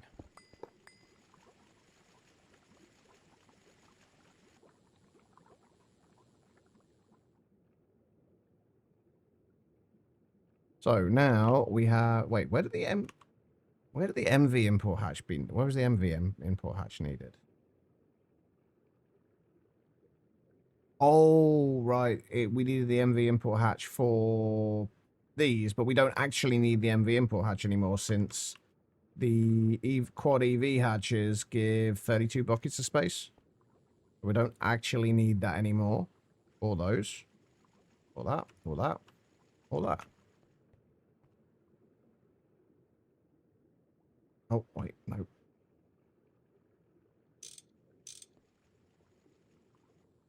We do need another HV converter, though. And a couple more of those.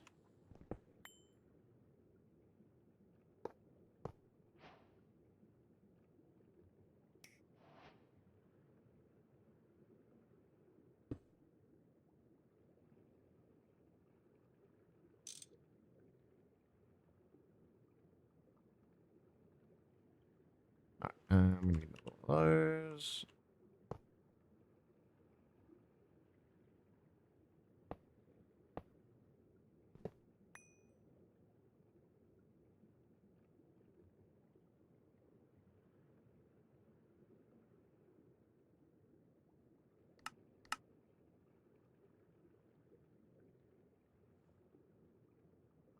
Come on. All right, there we go. So that is that sorted. Right, so I have a feeling we are actually going to need more than one interface here, though. Or we could use the extended interface, because there's a whole lot of stuff we need to output here. There's what? 1, 2, 3, 4, 5, 6, 7, 8, 9. Yeah, 10 items. So can I make an extended interface? Actually, I think rather than doing an extended interface, I think using 2 is probably better. Since we're not, like, limited by channels in any way. I feel like using 2 is a better idea.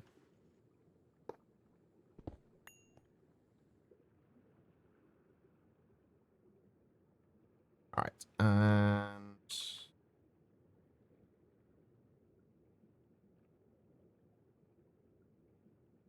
like that.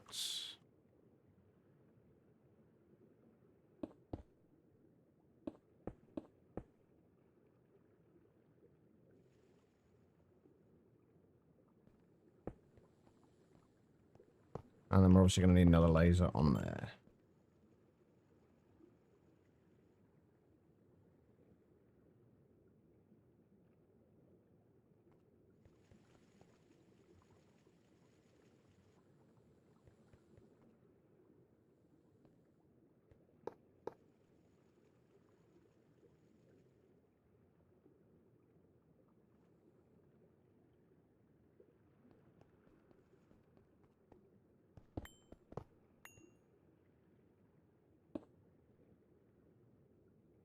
Hey, Tribble. How you doing?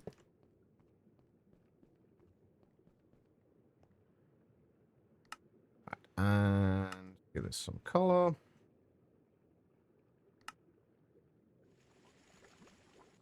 Okay. Now let's figure all of this out.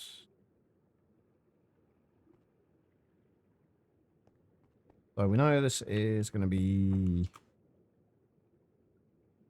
high octane gasoline. This is going to be the bottom one was going to be raw gasoline, right? If I remember rightly. This was nitrous. Wait, no, this was the ethyl tert-butyl ether.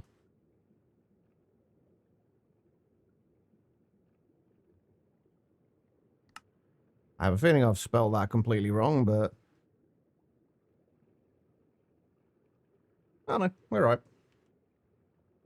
And then these were, well, we're going to the other ones. Not one was nitrous oxide and one was gasoline. So if we do nitrous oxides and gasoline. What do I need? Blowing sacks. Actually, one of the things I did realize that the other day that I will probably start using once we start kind of building the proper interior of these buildings is that we actually have framed signs, and I can at least make the framed signs look a little nicer. It's already working through. Oh, God. I tried Meatball Craft, and I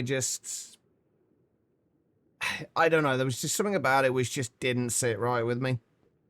It always felt like one of those packs that was just trying to do a little bit too much.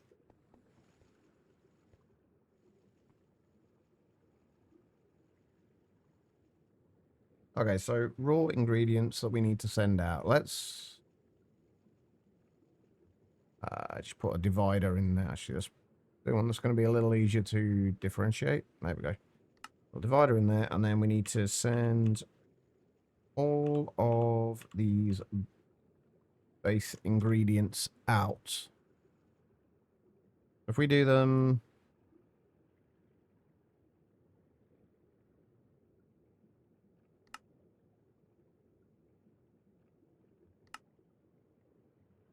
And then butene. Actually, butene? I need to double check to make sure we're going to have enough butene.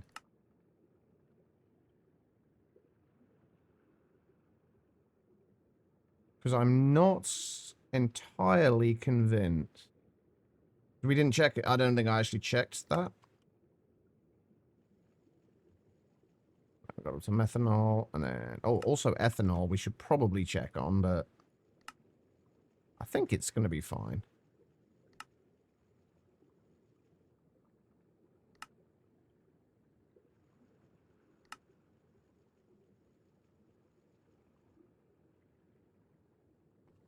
Okay.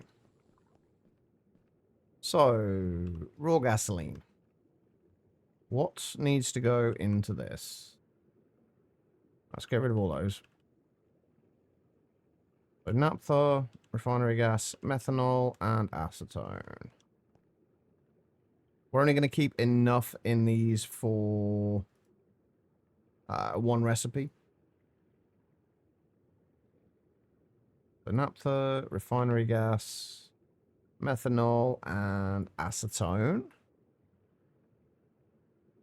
That's 16, 2, and 1, 1.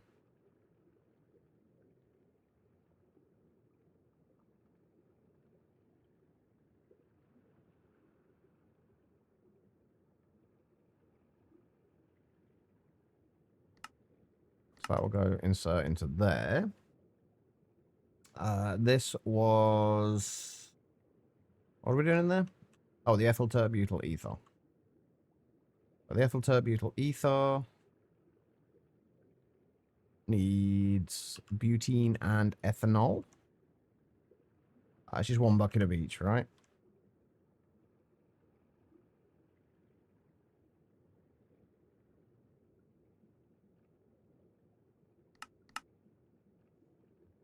Although, given that this is not a quad hatch, that needs to change.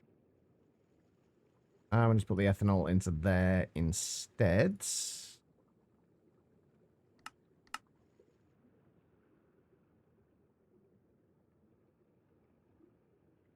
And then these are all going to be... I'm going to need more fluid cards, aren't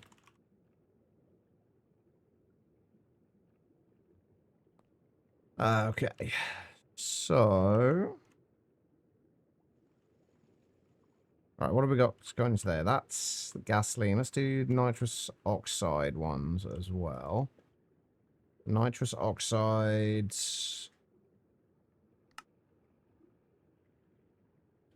Needs to be 2 buckets of nitrogen, 1 bucket of oxygen. We might need to set this up to shut off at certain points as well if we start running out of anything, basically.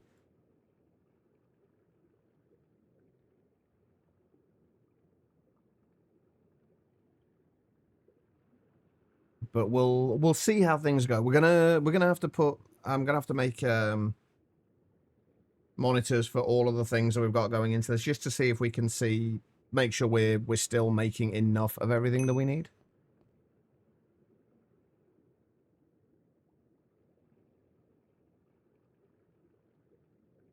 Right, and let's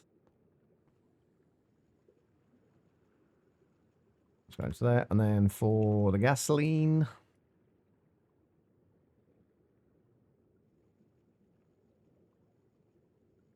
That's just toluene and raw gasoline.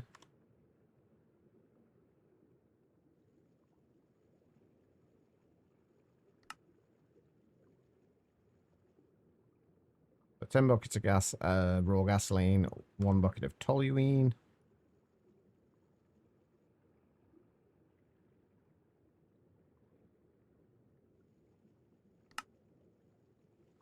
That should be fine.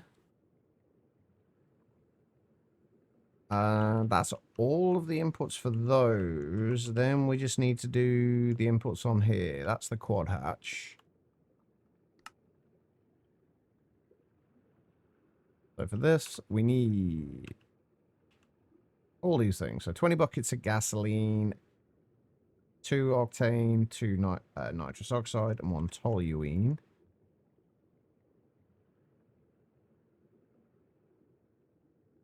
So what was it? 20 buckets. And 2 of octane, 2 of nitrous oxides. Actually, we'll do the toluene separately.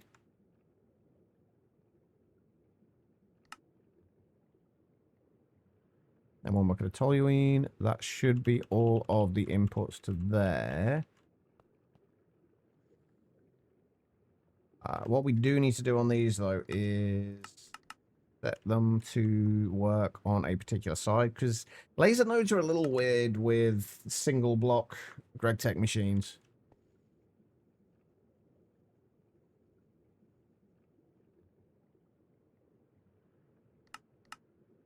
Extract from there. We shouldn't need to worry too much about the speed of most of this. Since we only need to be doing it like once every 5 minutes, so we shouldn't need to worry excessively just yet.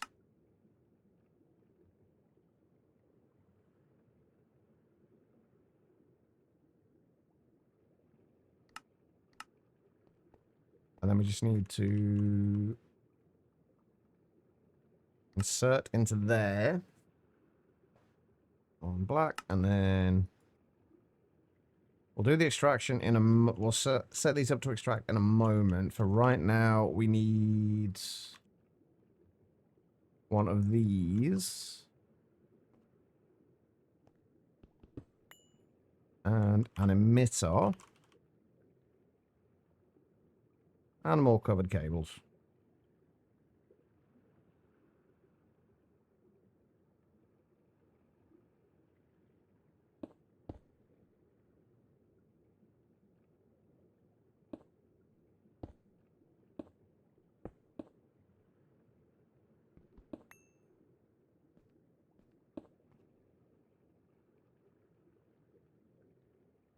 Are there any framed trapdoors, or can I make some framed trapdoors?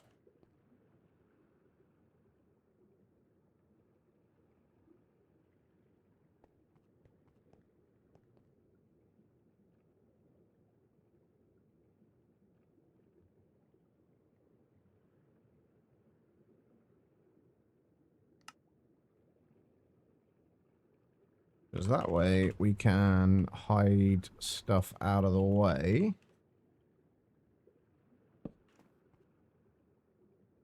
So if we need to, for example, get into here to change the amount of this, we can do. Kind of need to put the emitter on first, but...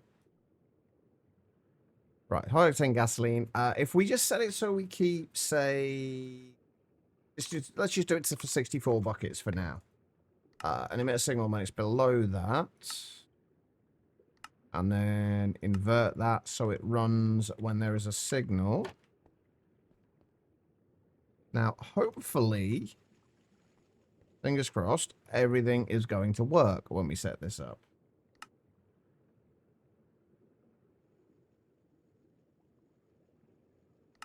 I do want to speed these up slightly, though.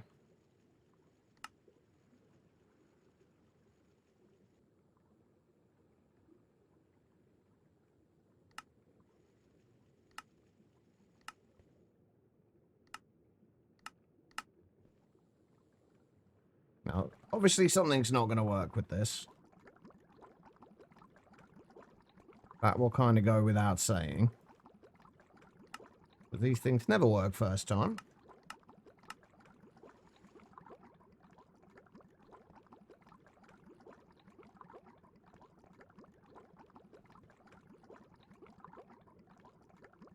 Alright, so the raw gasoline's not working. 16,211. Oh, wait, did that need a... Ah, that needed a circuit, that's why.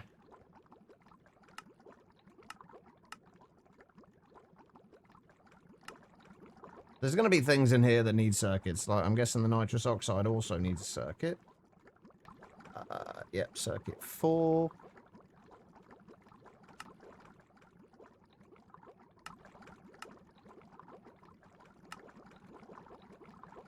That'll start running. The gasoline's already going.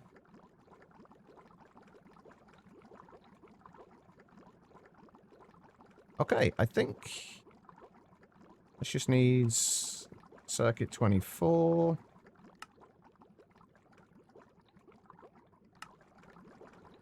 And we are making a high-octane gasoline. Right, if we set this to a moment to stop when it... Actually, wait, that should have stopped now. Right?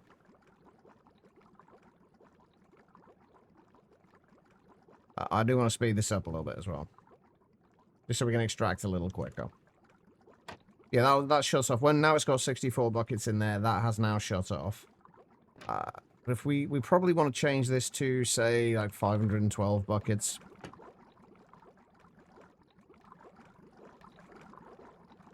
But there we go. We have high-octane gasoline. And we should be able to produce that, like, more than quickly enough for what we need. Right, so the last thing we want to get done, which might take a little while, I don't know, is the large combustion engines. We've got a bunch of recipes we're going to need to set up for this. The large combustion engine itself, which I don't know why I'm searching in there.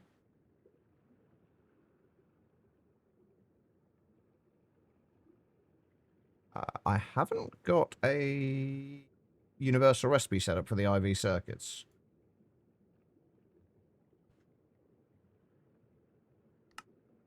We need to sort that out first.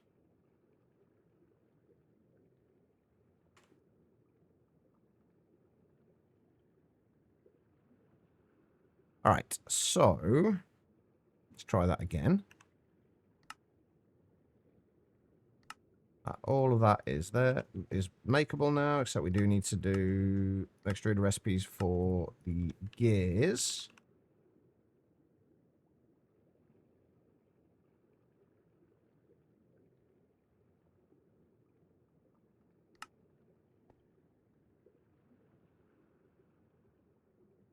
Put some of this stuff away, try and keep ourselves somewhat organized.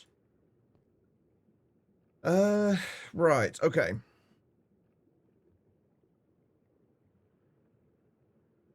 The large combustion engines. It will allow us to make 4 of those. Perfect. Okay, so what else do we need for the large combustion engines? We do need the engine intakes. I need titanium gearbox casings. I think everything else except for the dynamo hatches we can already make. Dynamo hatches, what do we need? We either need IV dynamo hatches, or which I'm guessing we probably can't make yet. No. Or 4 amp EV dynamo hatches.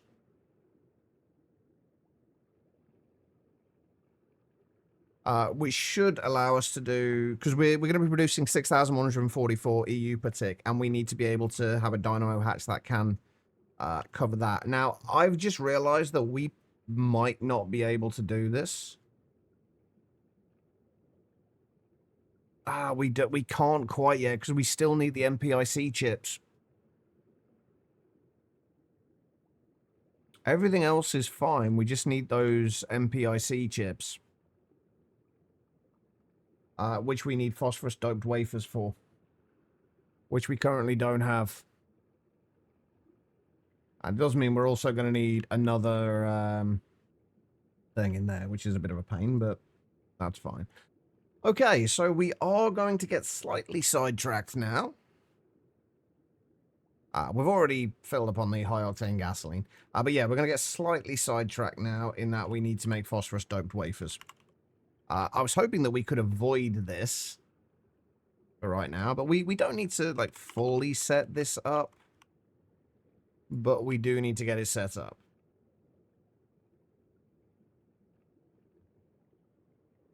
So what do we actually need? Gallium arsenide, nitrogen, silicon, and phosphorus. The only thing we're missing is phosphorus. This was set up. Oh, and we need the Canthal coils as well. Or at least Canthal coils. We did make 10... Why did we make 10 nichrome coils? I don't know. But we're going to need to make more than that. Obviously. What's taking the time with the large combustion engines? Oh, Canthal ingots. So we're going to be waiting for those anyway. Okay, that's fine. In the meantime, we do need phosphorus. How do we... What is our best way of getting phosphorus? Electrolyzing phosphates. Manganese phosphide. Apatite dust. Also get us chlorine. We have got a... I think apatite, honestly, is probably the best way to go for this, because we have got a ton of apatite in here. But let's just start processing all of this. Or maybe not all of it, but a decent chunk of it. We'll put it all in, and then if we can't process it all, we can't process it all.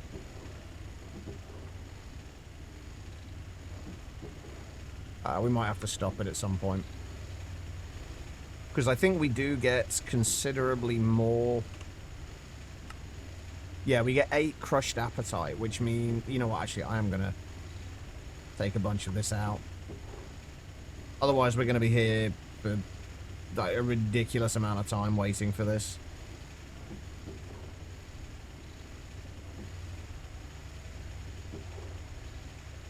Right, and everything is going straight to there. What are we actually getting out of this?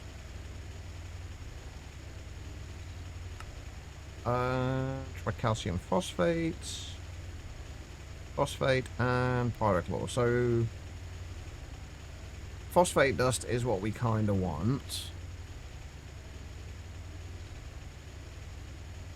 And we have got the tricalcium phosphate as well. The tricalcium phosphate can be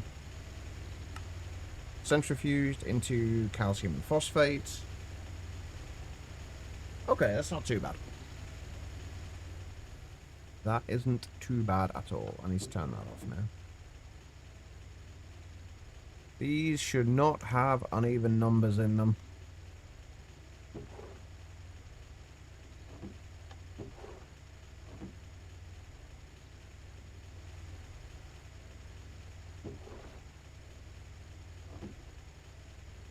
Wait, how much does bauxite...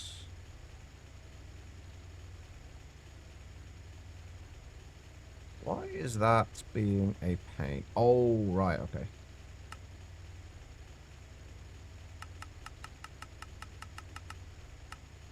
That should have been set to 15.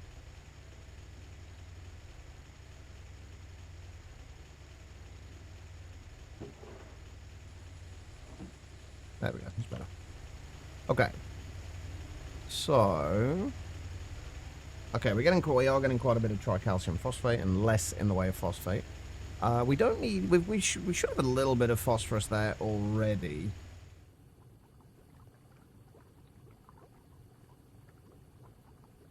We're still waiting on the canthal for the coils. We may as well take these out now, since this isn't going to be doing anything in the meantime.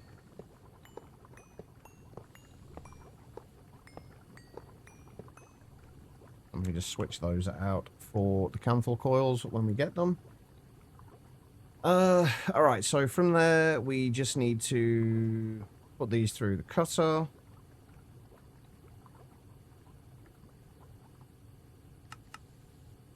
Takes 40 seconds, though. I wonder if it's going to be worthwhile just having a cutter dedicated to these, because there's literally nothing else that these are going to be doing. Can we potentially fit like a cutter underneath here?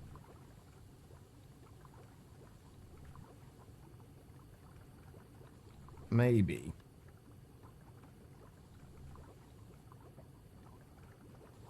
I'd probably have to move the energy hatch, though. Or we just put the output hatch there. Output that into... I don't want to do it that way, though. No, better yet, we move the interface to there. We replace the interface with a... Oh, we're still going to have to power it then, won't we? I was going to say, replace the interface with a cutter. And then output lubricant into the cutter from the interface.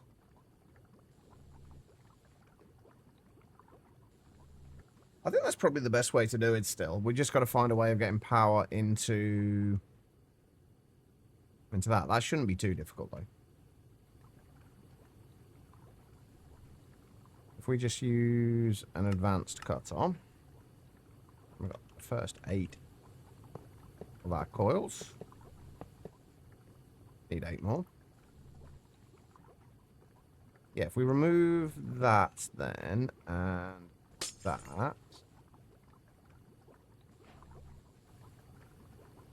Have the interface there. Cutter can go there. It's going to be very awkward underneath here, but it should be fine. Okay, fiber and alloy. Going to there. 1 amp HV converter.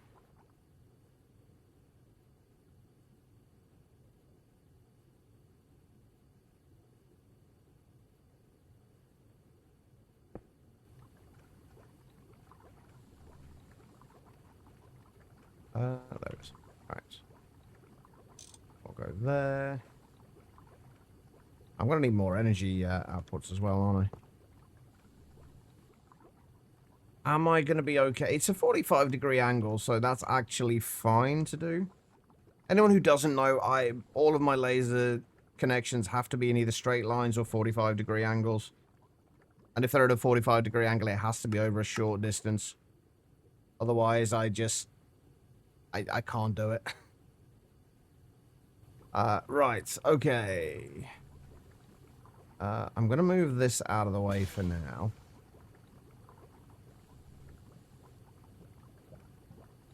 It just takes a little bit of planning, that's all. Oh shit, you know what I still need? We still haven't done. We still haven't set up the passive lubricant. I haven't set that up yet. Can I... ULV regulator should be fine for this, right? And fluid filter. How is your All the Mods 9 to the Sky playthrough going? Right, then we need to put that into there. Lubricant, we just keep exactly not 1 millibucket. Oh, fuck. If we keep exactly 1 bucket of lubricant in there, and we output lubricant to there. Perfect. And then that will input from the top, and then we just output to the side.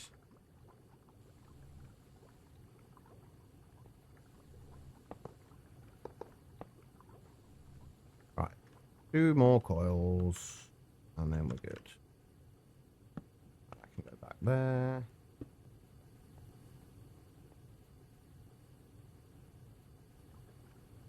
Banning yourself from mystical agriculture has made it much more interesting, but much trickier. What are you using for resource gen instead, then? If not mystical agriculture? Because I know how much you love bees.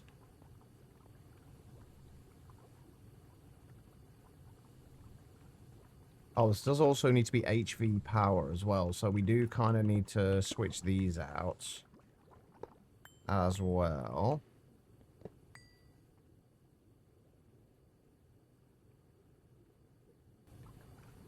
We need 1 HV energy hatch. Is everyone going to laser mining drill setup? Use bees for a couple of things? Sieving, you can actually get like a shitload of resources from sieving, can't you? It is incredibly handy to have. Oh, and I can actually make these straight now as well. Do I want to... do I actually want to do this as a... Do I just want to do... You know what? I do want to do this as with EV power.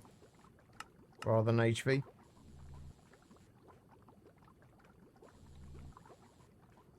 Ask and ye shall receive.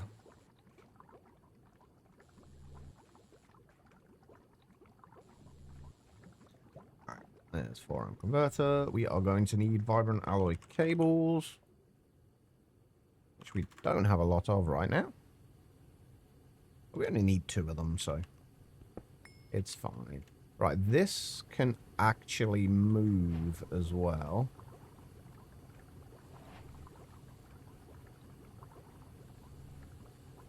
One there.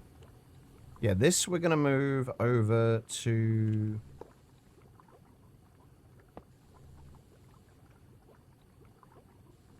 we're going to move over to this side.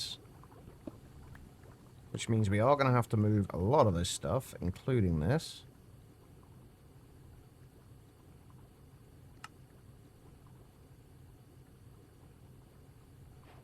We are going to need more laser nodes soon. I still haven't got around to putting observable in here yet. And so I want to know if we have any issues with anything we shouldn't do. Oh, that still needs to be there, doesn't it? Okay, that's fine. We'll just clear that out and that out. And then... You know what? I'm still just going to leave that in the same place it was. Oh, God. Ah, nope. I've disconnected stuff. Yeah, I'm just going to leave it where it was. It's just going to make... This is just going to be easier.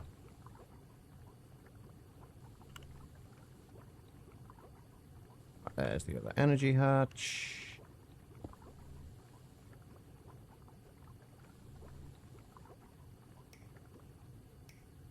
Put that up to there. And HV converter. Oh,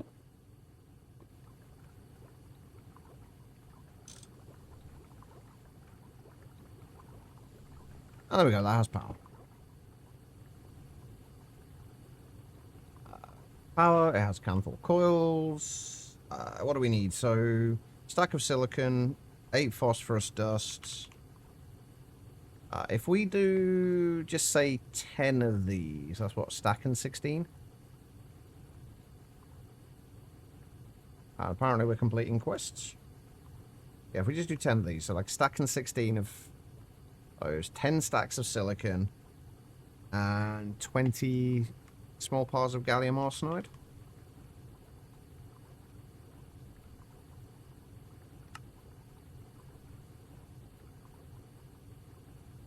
Twenty of those and 10 stacks of silicon.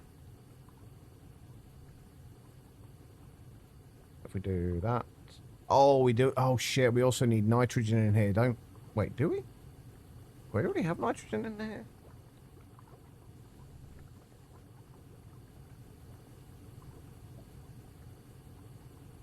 Oh, shit. No, it's making monocrystalline silicon balls, not. Ah, son of a bitch.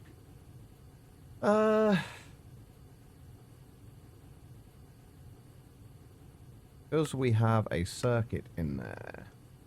Okay, yeah, I've also neglected the fact that we do need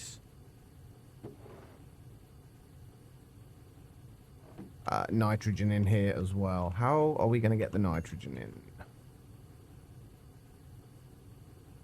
Probably we just grab an input hatch. How much do we need? 8 buckets. If we get rid of that, put that into there, and grab a laser node.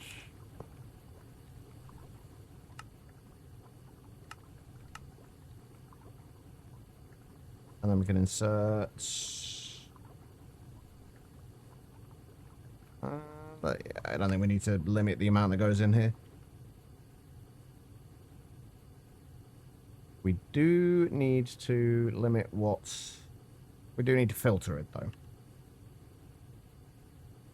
Alright, and then... Right from there. Output nitrogen. Right, let's try that again. It's probably going to have to finish up going through... No, there we go. Phosphorus-doped monocrystalline silicon ball. I want one of those framed trapdoors here, though. Just so I can check in on what that thing's... Oh, shit, I can't use a framed trapdoor there, can I? Have to be a stair.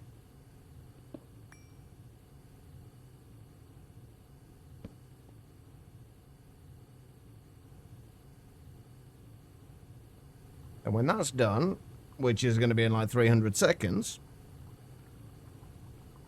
that should give us phosphorus-doped monocrystalline silicon balls.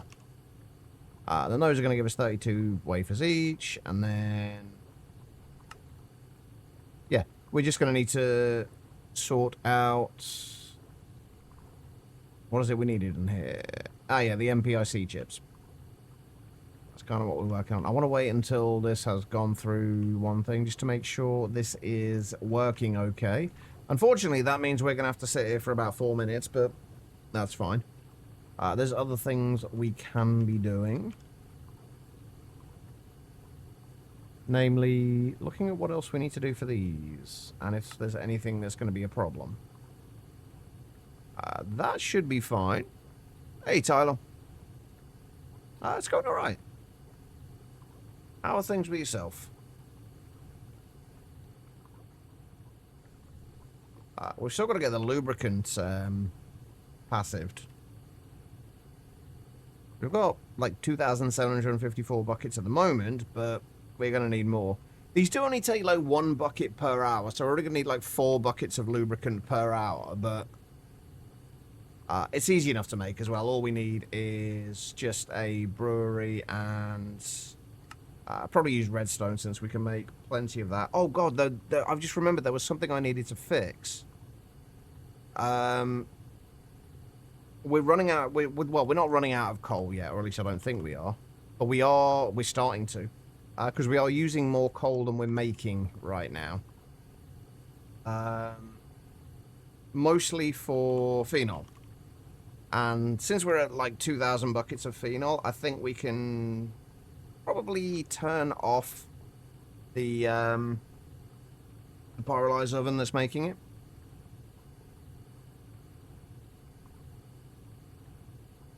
Because we're only making like 32 coal every 50 seconds. So like 0.64 coal per second, and we're using about 1 per second. So we are rapidly dropping coal. We could add another. We could just add another data model, I guess.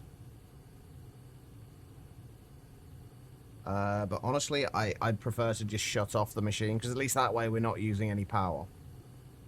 Have we already gone through one of these? No, not yet.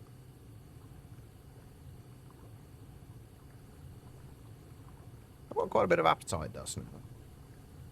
Where are we? 205 seconds. Come on, we've still got like 90 seconds to go.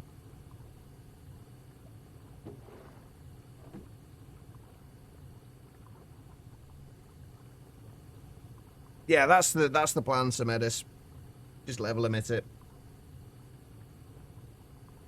This is kind of what, like, one of the reasons I do like to have level emitters on anything that's passively running, because it means that like we don't use power when we don't need to.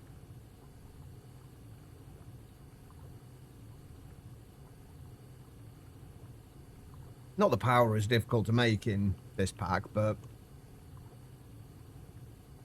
it is something that if we don't need to use it, there's not much point in doing it. Come on, we're nearly there. 40 seconds.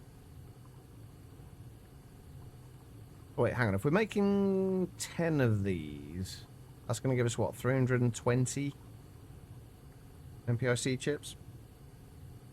I guess we could set this up in a way that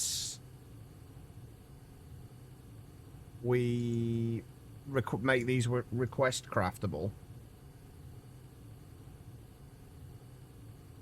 Oh, nearly there. I just want to make sure this does auto push down into here.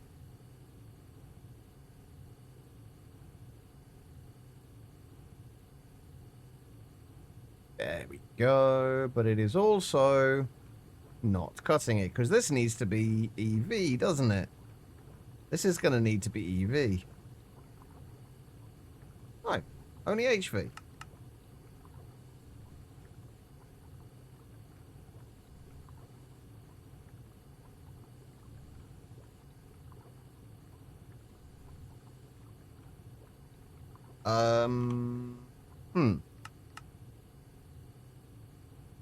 Ah.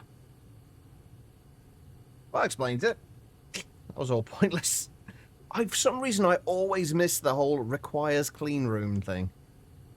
Alright, well, that's, let's get rid... Oh, God, I'm falling. Let's get rid of this then, shall we? Because this is no use. And I guess in that case, we can just move this back over.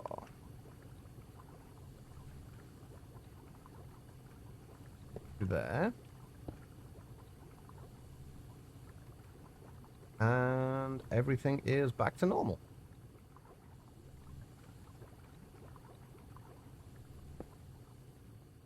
Okay. Well, we have one monocrystalline silicon ball. There's no point in having a dedicated thing for this, then. I'm in the wrong place.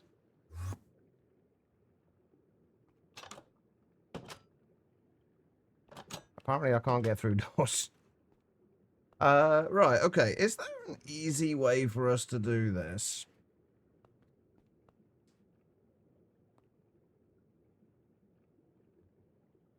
Honestly, probably just using... If we just put an interface on the bottom of this, and then just output any phosphorus-doped silicon balls to that interface. And then conveyor them in.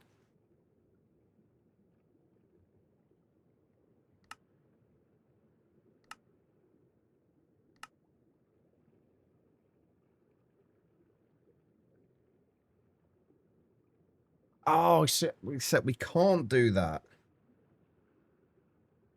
Because we're not automatically putting lubricant in here.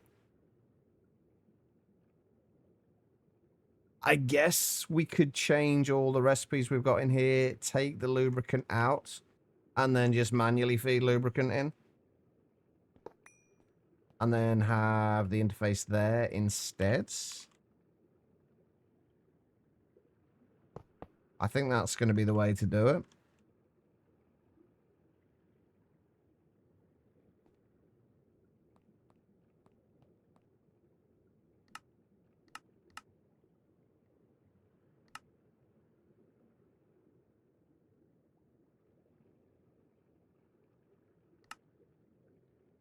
All right, let's just, first of all, redo all of these recipes.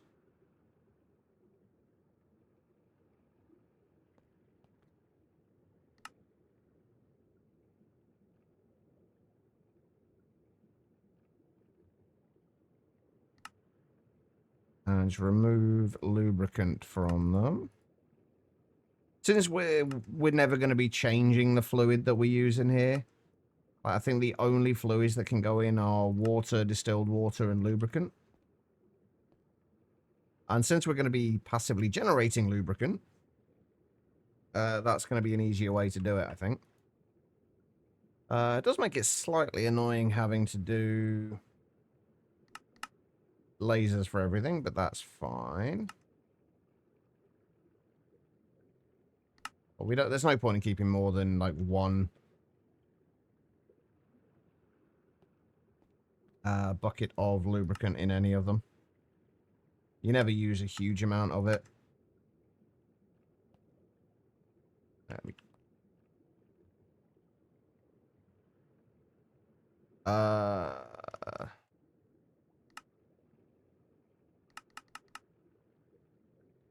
Why did you get 3 buckets in you? No idea. I do get weirdness with fluid cards at some every now and then. All right, and then we just need to insert into here as well.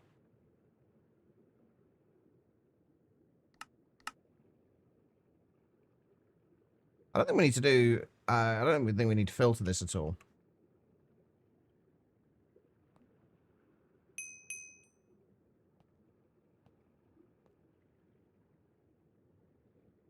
You had it with the filtering before? Yeah, it's a little weird. I don't know why it does it. It's very odd. I think I can take that down to 1 bucket as well. Hopefully that should help not cause issues. But yeah, if we just have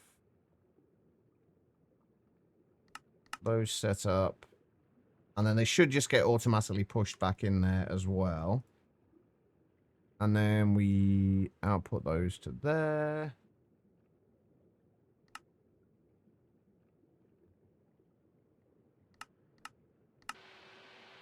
And then that'll put the silicon balls into there.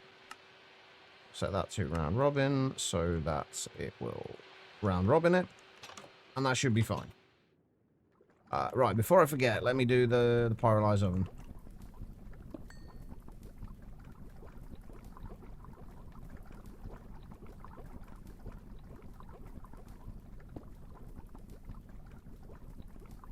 Right, covered cable.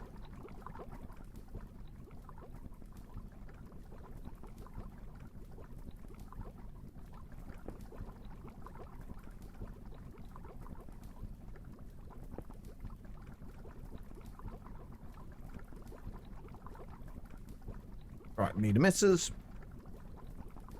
And we need a redstone card on there.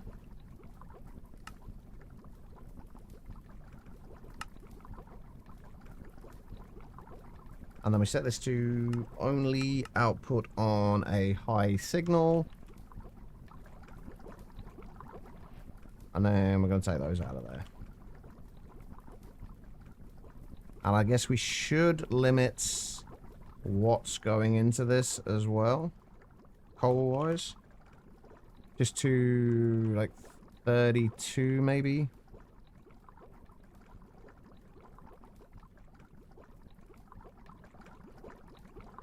There, and we'll just turn this off. We're not really going to need more than like 1,000 buckets of phenol, so if we emit when levels are below 1024. This should no longer output to there. And then if we set it to like 10,000 buckets, it should start outputting again. Yeah, okay. There we go. Right, that's a nice easy fix at least. And right, let's get rid of those. Get rid of that, get rid of that, get rid of that, get rid of that and that.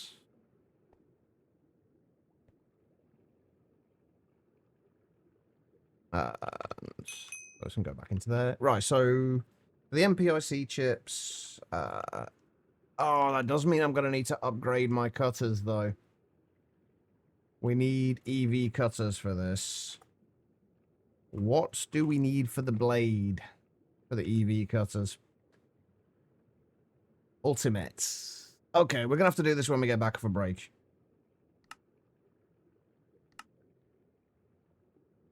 Ultimate is cobalt, chromium, nickel, and molybdenum. That should be fine, apart from maybe the molybdenum.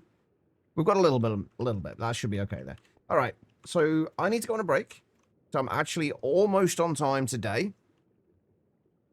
We are only 2 minutes late, which makes a nice change. But if you guys have been sat down for a little while yourselves, I do suggest you do the same thing. Just get up, wander around, use the bathroom, whatever you got to do. Don't go too far, though, because I will be back in just a couple of minutes. The Ultimate Metal. Not sure I'd call it that, but I do appreciate the joke. Like a lot of things, it's actually the name of a real alloy and a trademark. Yes. There is... I don't think there's very few things that are made up entirely in GregTech. Can you be my video editor? I only really live stream, so there's not a huge amount of editing to do, unfortunately.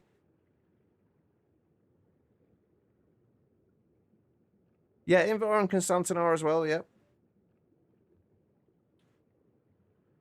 Well, no, it's obviously not just GregTech, but we are playing with GregTech right now as the primary mod in this. And pretty much everything within GregTech is based on reality, or at least based on real life materials. Aside from obviously the things that use stuff like redstone in them and things like that.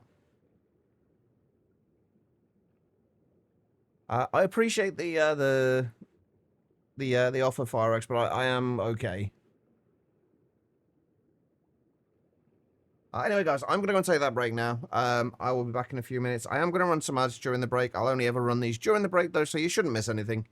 But I will be right back.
All right, everybody, I am back.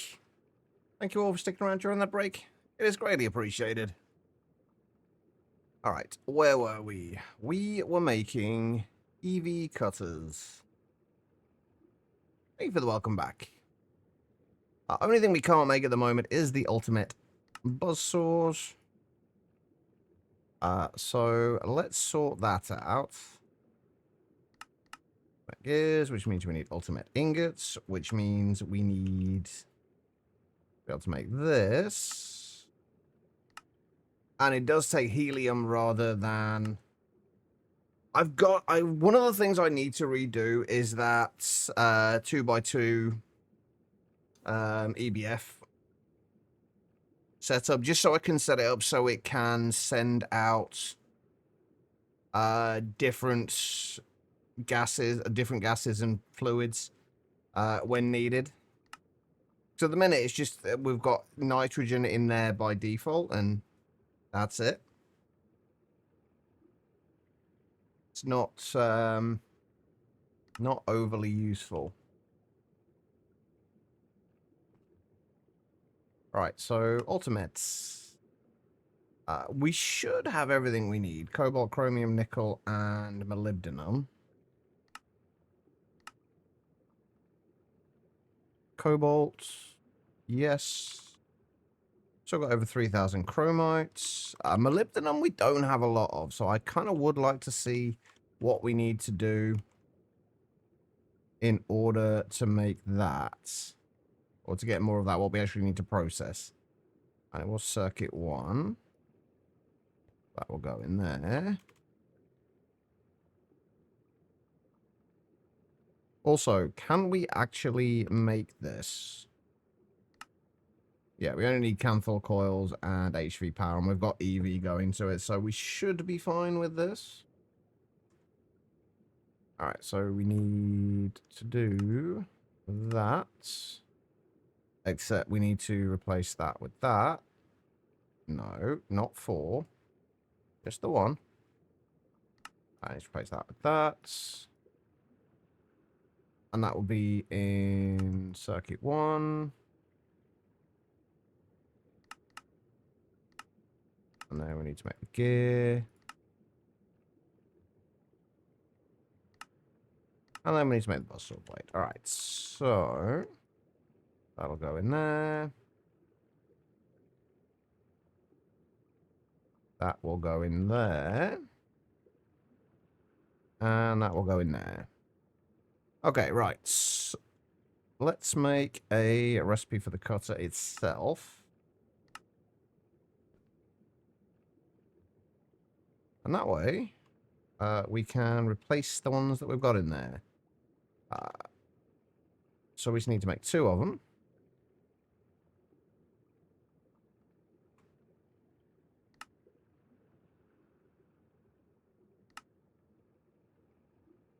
That needs to be EV. Does this need to be EV as well? No, this we can still use the HV laser engravers. Although, if we can make EV laser engravers, we may as well.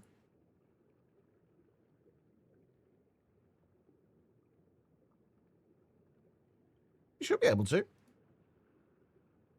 Since these are things that are like not going to be running constantly, it doesn't like they're having a higher tier of power generation for them is worthwhile. Did that use that didn't use the right circuits, did it?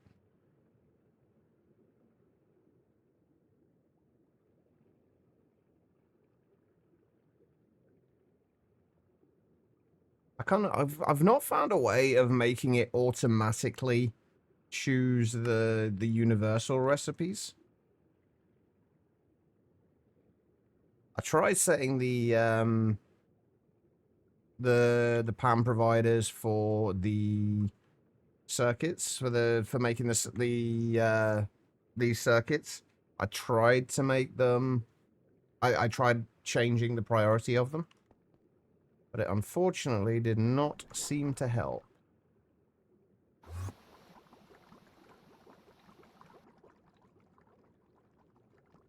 This is where they're all being made. And it has got a higher priority, but it doesn't seem to always select those. It's a little frustrating. There we go. There's the first of the cutters. What do I need to do in terms...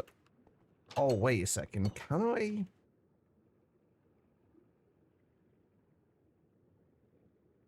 Ooh. Can I make the converters at this point? And more importantly... Yes, I can make the converters. What's the superconductor for EV?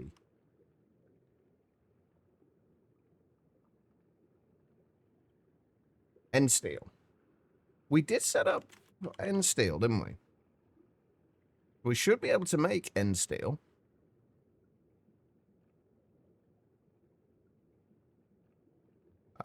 Right, we wanted... I think we need, what, 5 laser engravers then? Yeah, because we need to add one more on top of this.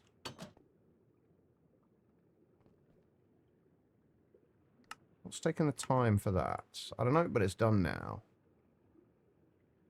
For the laser engravers, we wanted 5 of those, which we can make. Perfect. Right.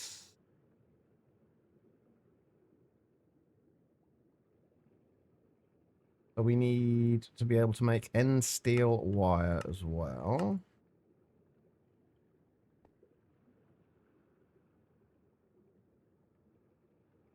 And how much are we going to need? Oh. 1, 2, 3, 4, 5, 6, like 7. So 28.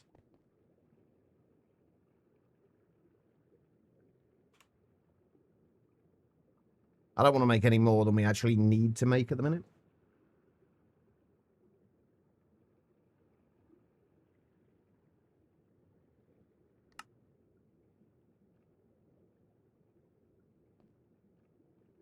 How are we doing for fluorine? We haven't got a great... We're still not doing great for fluorine, and I keep doing that.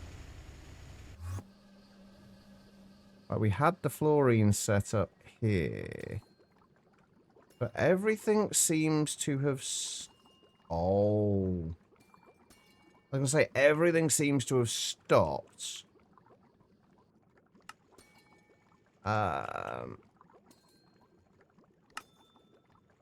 it has because nothing is coming out of here.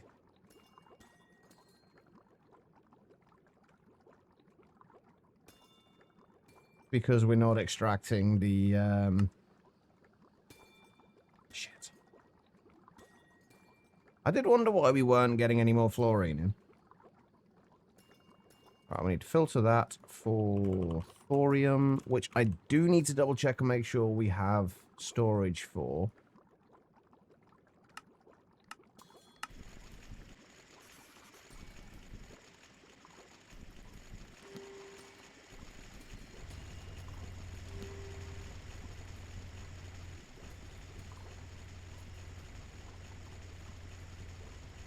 Yes, we do. It's got nothing in it because everything that was made just got jammed in there and never went anywhere.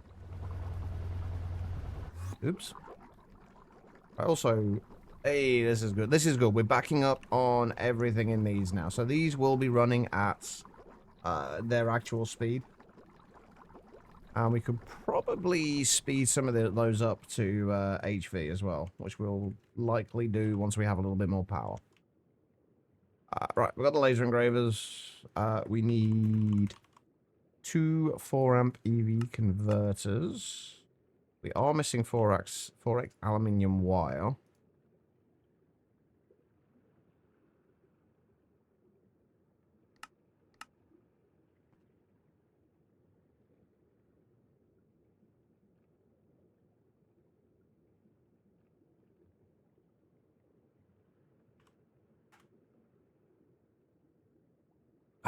Right. Apparently we have some quests to claim as well. Oh yeah, we got the monocrystalline... sorry, the phosphorus-doped silicon wafer. Oh yeah, a more advanced type of silicon ball formed by doping the silicon crystal lattice with phosphorus. These are made in an EBF with canthal or better coils. and need nitrogen for the process. It needs twice as much silicon as the basic balls, but also results in twice as many doped silicon wafers when sliced. Circuit wafers can be made far more efficiently with these doped silicon wafers, but they are also needed for some more advanced types of circuit wafers that can be engraved onto the basic ones. Fabulous. All right, and then elements and alloys. We got phosphorus in here, which is there. Claim that. Beautiful.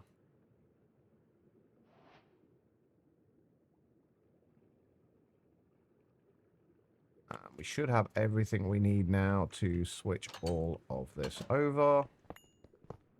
Right, and hopefully we can do this without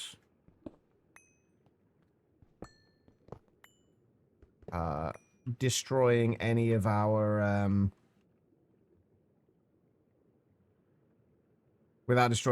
clean room and having to wait for it to clean again, because that would suck.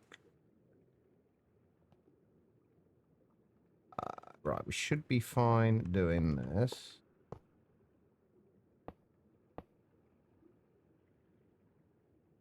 And then this is ruby lens.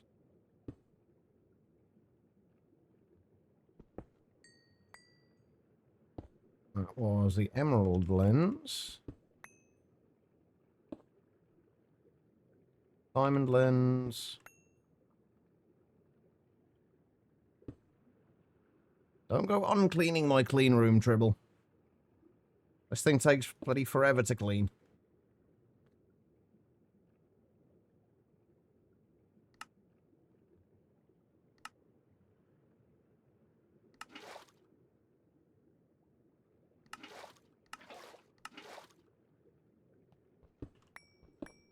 Get rid of those.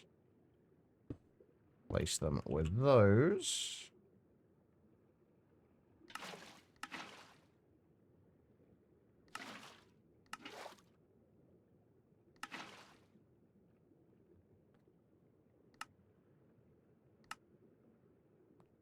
Okay, we still need to get the lens for in there.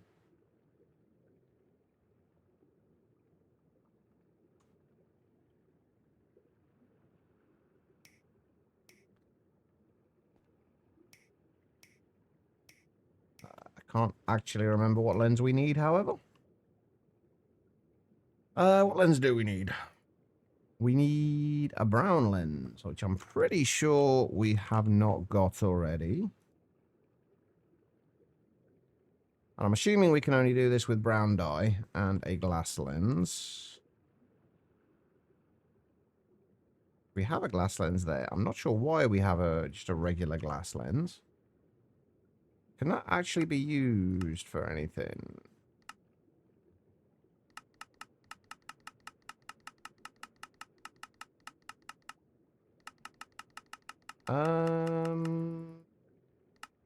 Not really. Nothing that we need it for, anyway. When connecting cables, what does the diagonal do? Oh, you mean on these? It's basically for the opposite side. So if we did that, it's got a connection there. So the ones on the diagonals do the opposite side. This one does, obviously, the facing one. Then all the rest are obvious. But yeah, it's just basically the opposite side.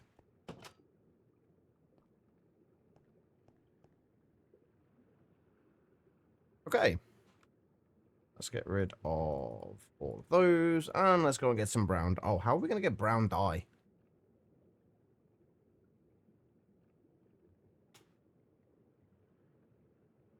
Ooh, how are we going to get brown dye? Oh, we can buy cocoa beans. Okay, never mind. We're fine.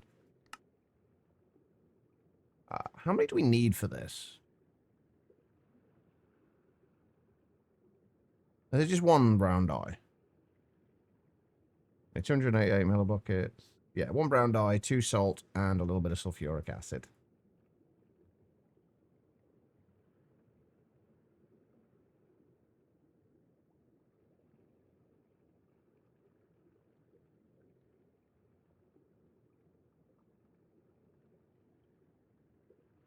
Oh, except we can't put the sulfuric acid in there, can we? I love the fact that you can't put sulfuric acid in the the basic like empty cells, but you can pick a bucket of it up just fine.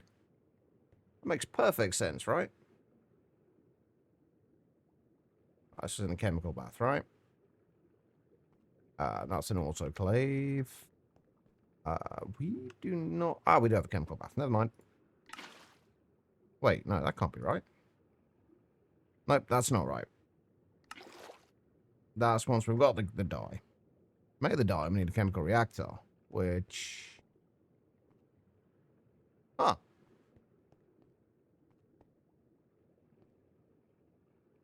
I don't actually have a chemical reactor up here.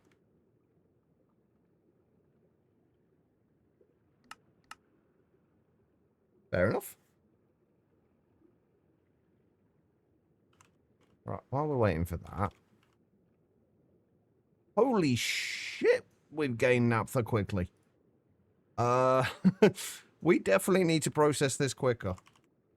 Like light fuel, we're gaining as well. Not so much on the heavy fuel. Or the refinery gas, but naphtha we are getting at a ridiculous rate at this point. Which is fantastic. I'll do that. We can at least put the dye into a fluid cell.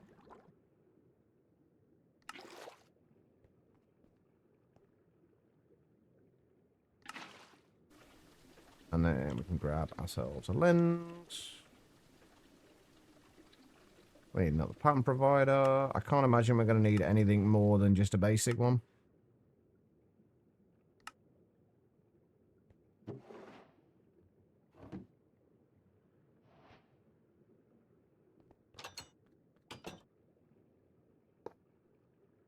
So we got these labeled as...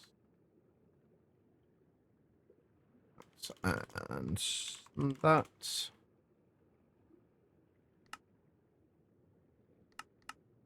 I'll put those. Okay, right. So what do we need to make recipe-wise? We need a recipe for the MPIC chips, and we need one for the wafers.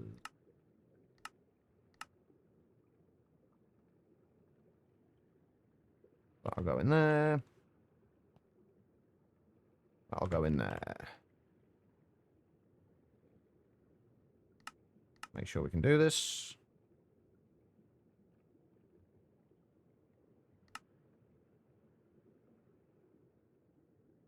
Does help if you put the lens in there.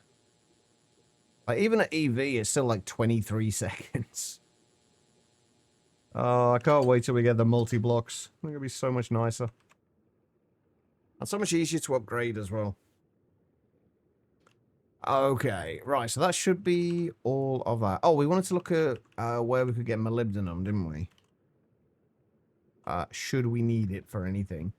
I don't think we are going to need it for much, but it'll be nice to know where we can get it from.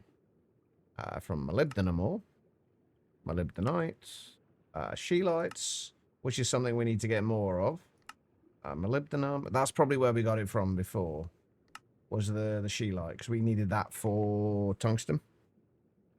Speaking of which, can we find scheelite anywhere? We can find it on Venus. We can find it in the Ents. We can find it on the moon. I imagine it's going to be quite rare on the moon, though, but we might want to go and have a look in a little while, because we are going to need to get to tungsten tomorrow. So it might be worth going to have a look in a little bit. All right, we're still waiting on these. Oh, right, I didn't set up the inputs and outputs on these, did I?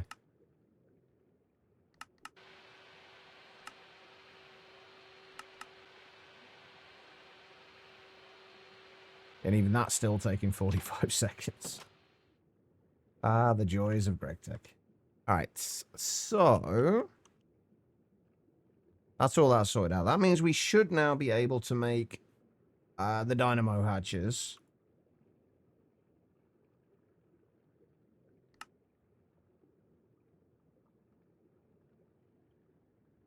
These are with no circuits. We still need to be able to make the aluminium springs. So that goes in a circuit 1 bender. So basically anything with plates. And then the EV voltage coil. Do I have a circuit 1 EV assembler? Is my next question.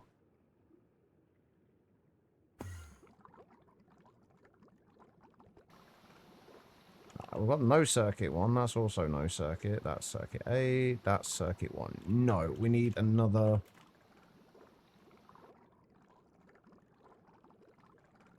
Another assembler. And another EV converter.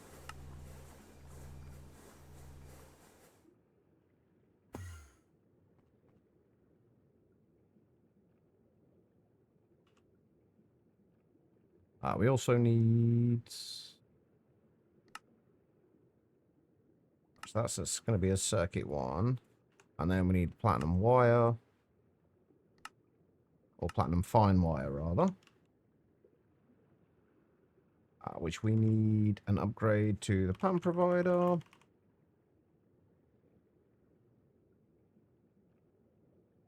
Do I have a circuit 3 assembler? No. Annoyingly. Maybe it's worth switching that, taking that HV one and turning that into a circuit 3 one. Because I think the circuit 3 is also what we need for iron bars. Yeah. But that's probably worthwhile doing.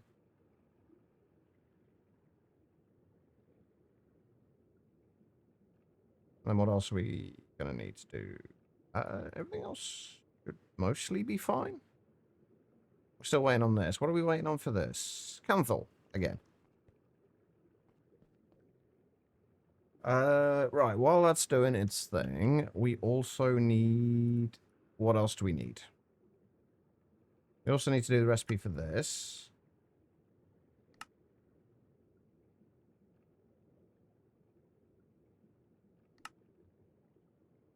Means we need titanium casings, which that needs to be in a circuit 6.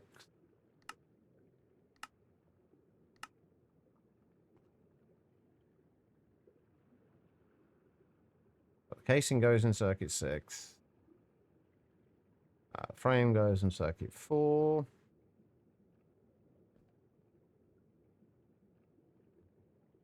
And then we need the normal pipes. I've just overwrote the thing that I needed, didn't I? The normal pipes and then rotors. I'm going to end up needing... I'm going to end up running out of titanium, aren't I?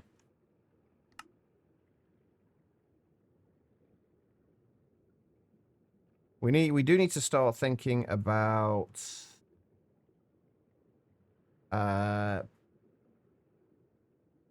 at least either just running a few more of the microminer missions, or just getting them set up to be passive. The ones that we need like regularly.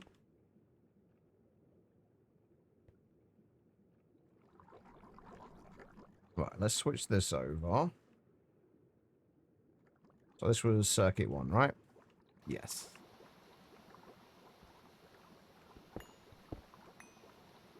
Get rid of those.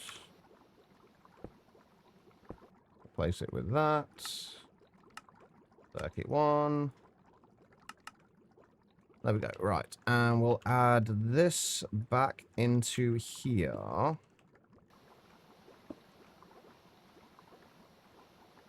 With circuit 3. Yeah, circuit 3.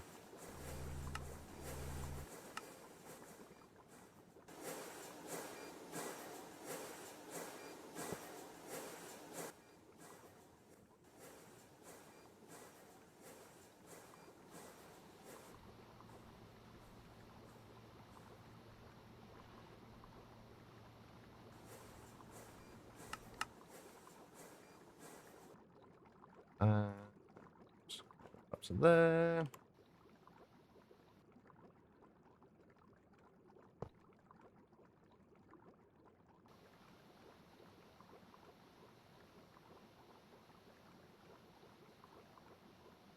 Assembler, circuit 3.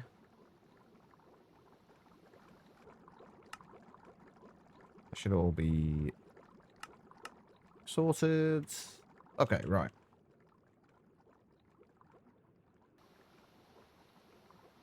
Wait, what needed circuit 3? There was something that needed circuit 3, and I can't remember what it was. Oh, right, yeah. It was the upgrades for the plan provider. That's right. Those.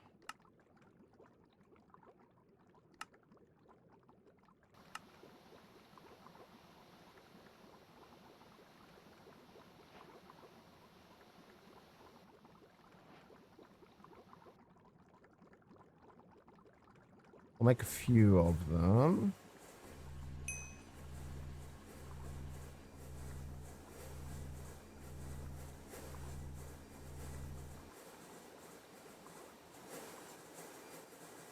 Okay, so what still needs to be done? That needs to go into here with the other circuit 1 stuff. So let's organize this a little bit better. Have them all in the same row. We need one of these for fine wires, I think. And then that can go in there.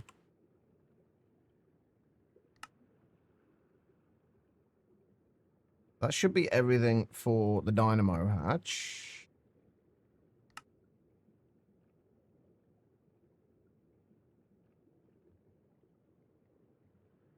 That can go in there. So that's for the dynamo hatch. And then we need the quad. It's actually the quad dynamo hatch that we need. Or the 4 amp dynamo hatch.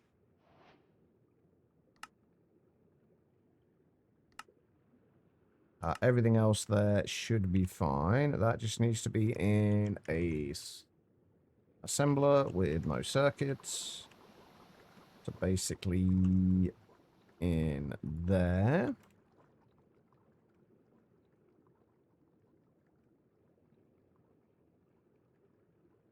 Right, and then intake casings. Yeah, we just need to do the titanium gearbox casings now. And that should be everything auto-craftable. That's circuit 4 for that. Running out of space on there as well.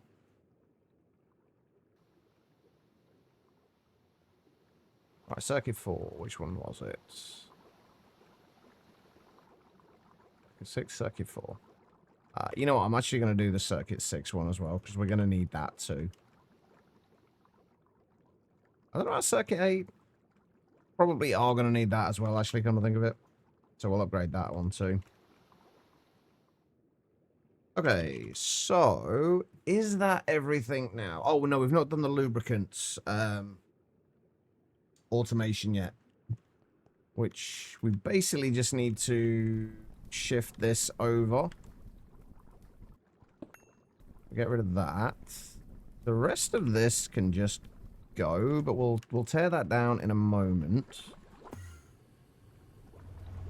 We'll set this up in here.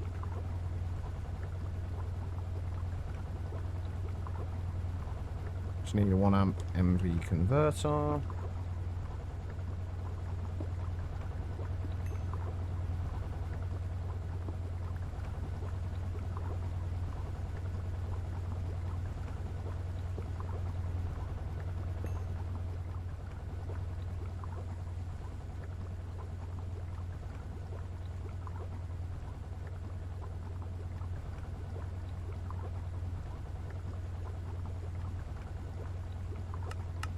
Some power.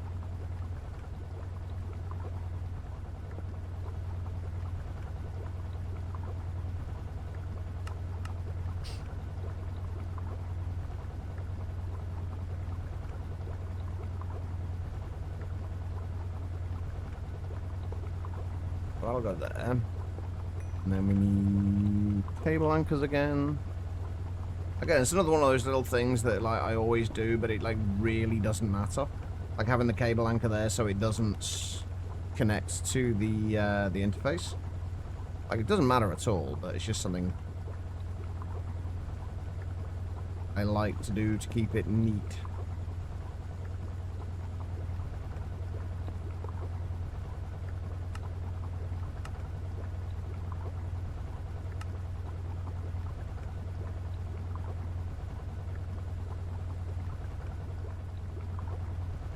Alright, we need that. Oh, we're getting weird desyncs again. Why are we getting weird desyncs? Oh, never mind. It's fine. There we go. That's got power. We need to output creosote and redstone to here.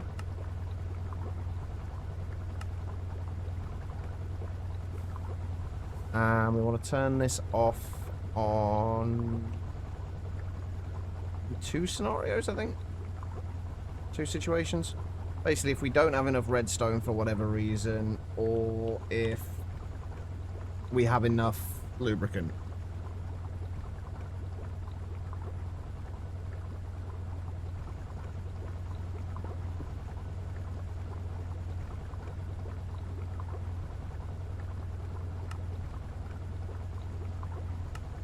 So we need this to turn on if either of those situations are true. So redstone. Where is redstone? So there it is. So if we just say, if we drop below 24,000 redstone. Or if we are over like 2,048 buckets of lubricant. Like, that's way more lubricant than we're ever going to need, but I think it's going to be fine. How much creosote do we have? 1,793. How much lubricant do we have at the minute? 2,748. So we'll emit. No, right, that's fine. Yeah, so we then need to insert into here.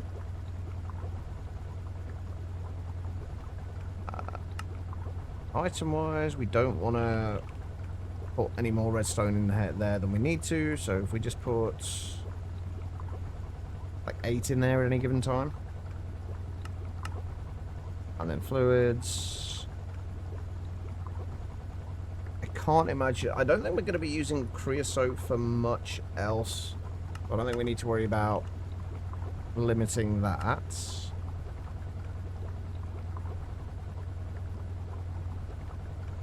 We need to extract from there. Extract from there. Except we only want to extract when there's a low signal for either of those. So that shouldn't extract any more at this point.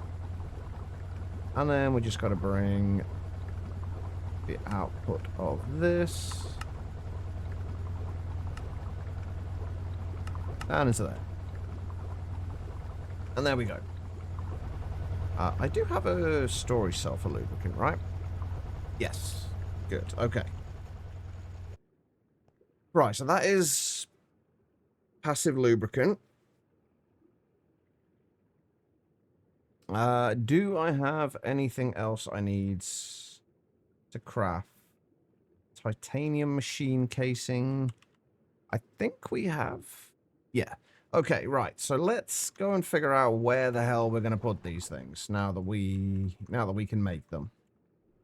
I'm kind of thinking we can get rid of all of this. Like, we do not need any of this. Like, all this was doing before was making water for us, and we now basically have infinite water anyway, so it's not needed. So if we get rid of all of this.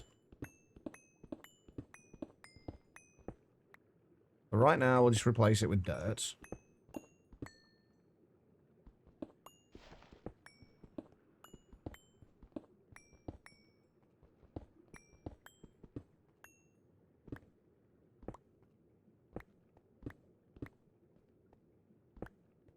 I've just had a thought. We're going to have to convert all of these as well, aren't we?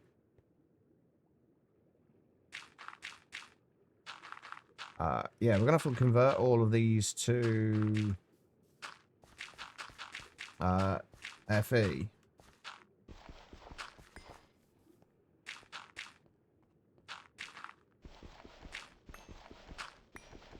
That shouldn't be too bad, I don't think.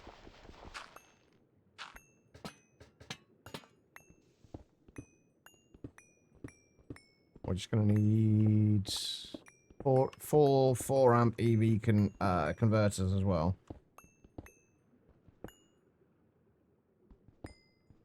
Oh, actually, there's another thing. Overclockers. Can we... How much RF per tick is this going to make us? 6,144 times 4. 24,000. So, yeah, we're going to need to get the end steel overclockers for these as well. We needed to make some of those soon anyway. So that shouldn't be a problem. We can also do a recipe for these. Where are these going? Just no circuits. Okay, right.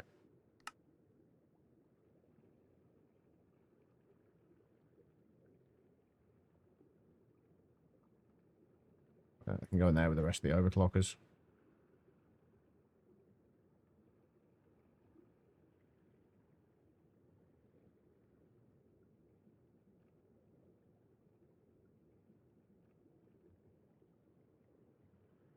Right, and how many of these are we actually going to need?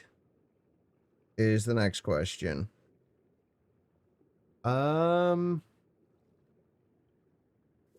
Right, bearing in mind we're going to be producing up to...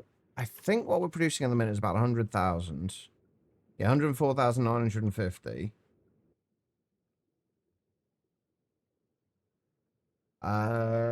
Plus 6,144 times 4 times by 4. So plus 98,304. So 203,254. So we would need just over 6 of those to be able to output all of that from the from here. So if we make like 12 of them, because we're also gonna need 4, one for each of the things that we're making now. I need to get rid of this at some point as well, and I could really do with moving this somewhere a little nicer. I just don't really know where yet.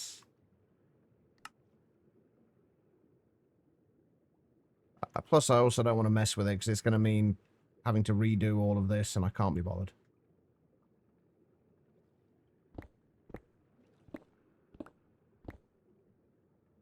Right, so we'll leave that there for now because we are going to need that later on.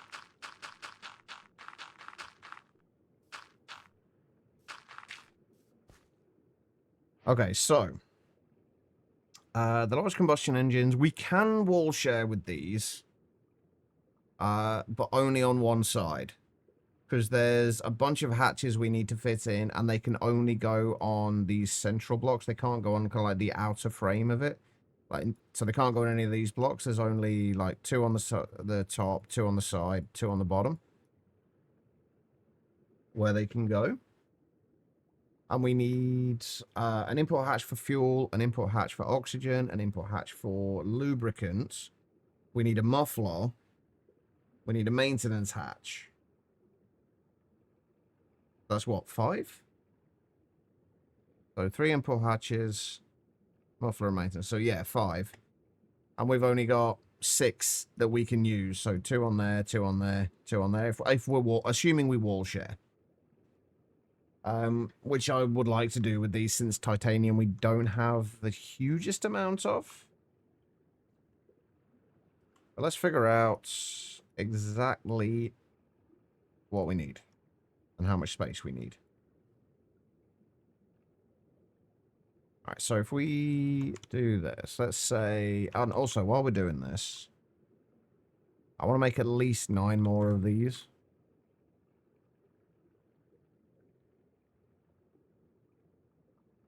But how long are these? These are, what, 5 blocks long? 4 blocks long? Yeah, 4 blocks long, 3 blocks wide, so...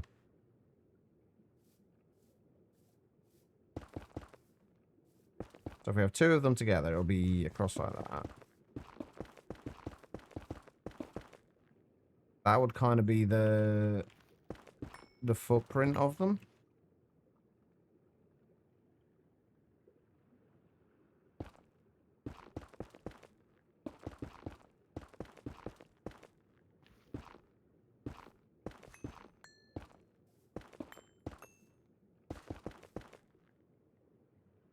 So they don't take up a lot of space.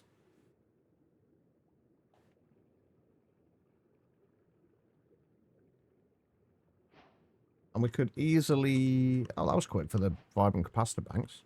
We could easily move these back. I'd like to leave at least like 2 blocks of space on the thing, but this should leave them open to potentially adding more later.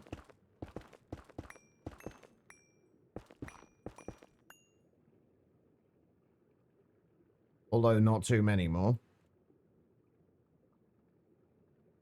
I've really got to get this thing moved.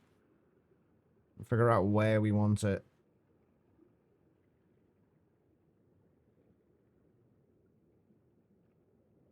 So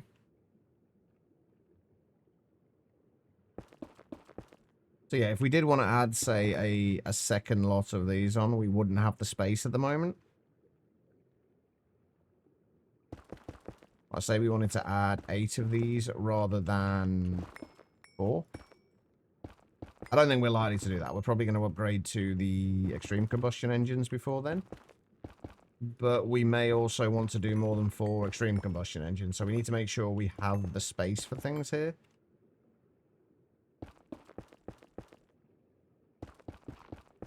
Which, if we were to add another set of them, would have to go there, which would mean that we would just... well, actually, we wouldn't really have the space, would we?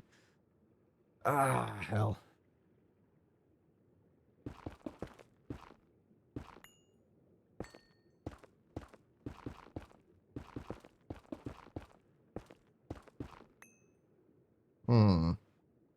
I need to move this capacitor bank. But we'll leave it there for now. That should be okay. If we have those set up over there, that should be fine. And then if we add our capacitor banks, I kind of want to put these onto the front.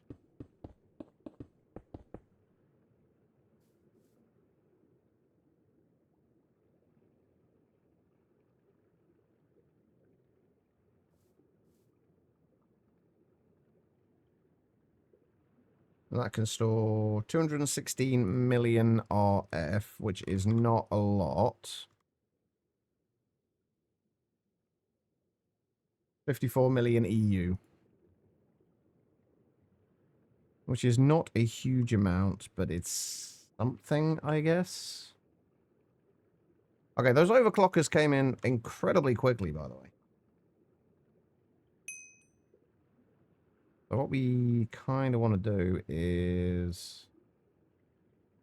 just keep 4 of them to one side. And then we just switch these out.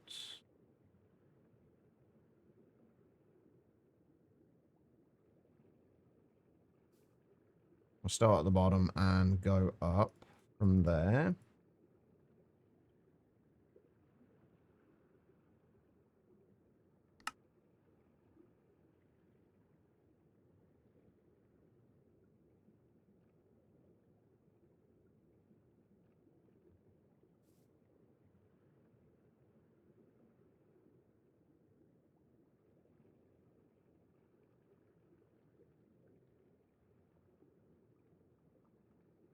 I don't want to keep coming out of there each time.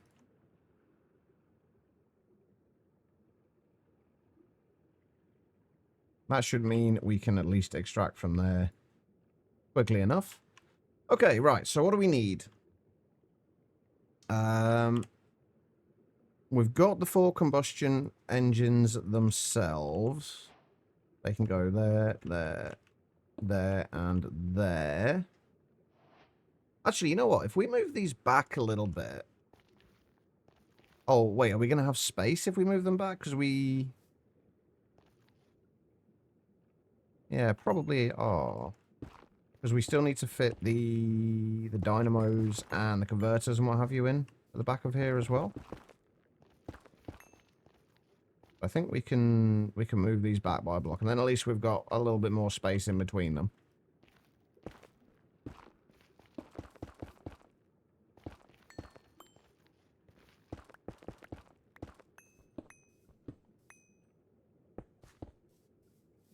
Right, and the intake casings, we need, what, 8 plus 5 on each side, so 26?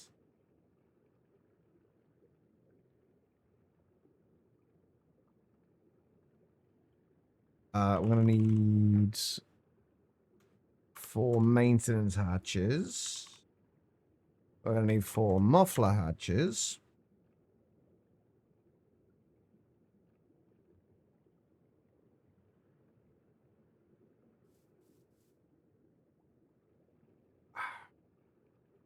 I think I do want to move these over by a block as well to here. Just so we got a little bit extra space on the sides, because there is going to need to be laser nodes down here. Oh, no, actually, no, it'll be fine where it was. I was thinking that this, for some reason I had it in my head that there wouldn't be space to get to the sides of the laser nodes here, but there is. Just. That'll be fine.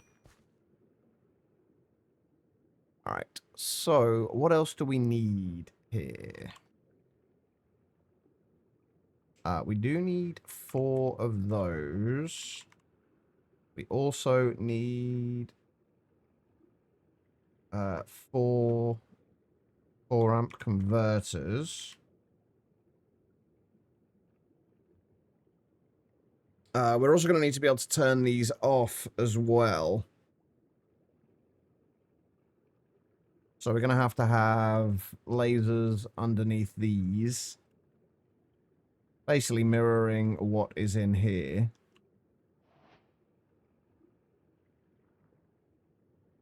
Okay, so we've got the 4 converters.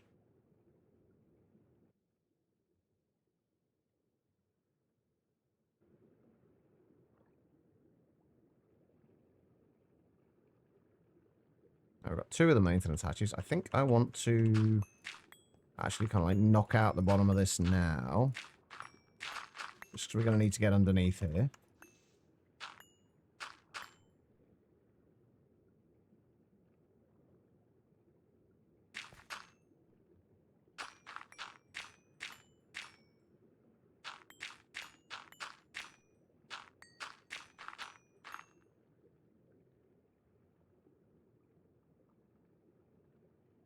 Let's actually switch out.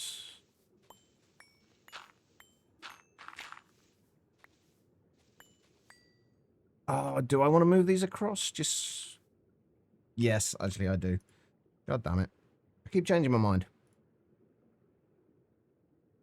But I'd like to have like a block of grass in between the edge and here.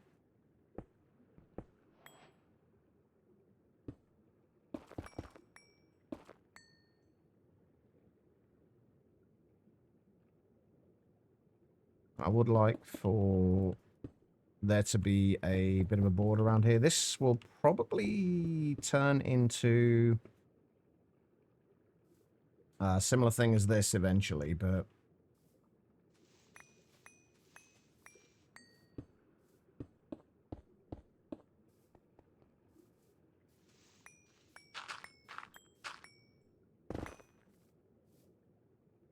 right now we just want to move everything over a little bit.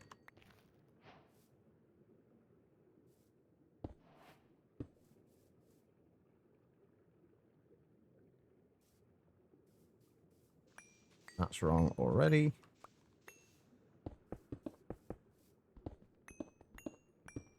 Need to get rid of those.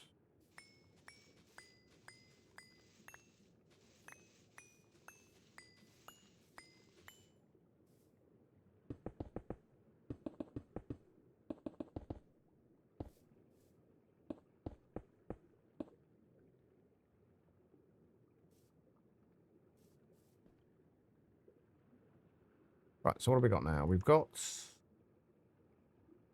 all 4 maintenance hatches. We've got the 4 converters. What are we still waiting on here? Oh, wait, we've got the dynamo. No, the dynamos are working now. Over the intakes. I feel like I've neglected to do something here.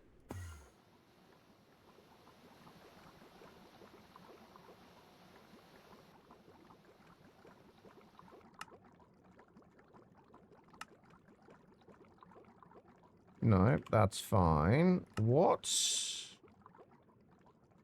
Okay, where is the intake casing being made? No circuit.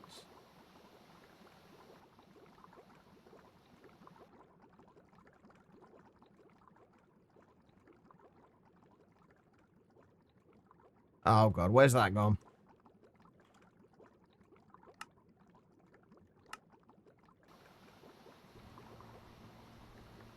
Oh, I put it in a PAM provider instead.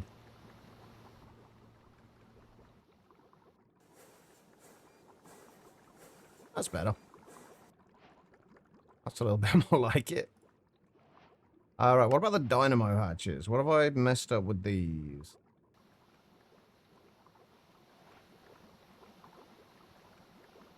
I've done the same thing, haven't I?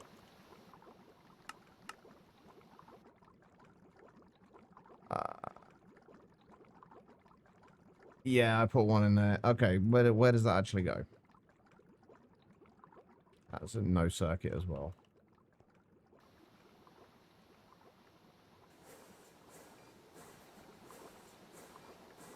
That's more like it. Okay.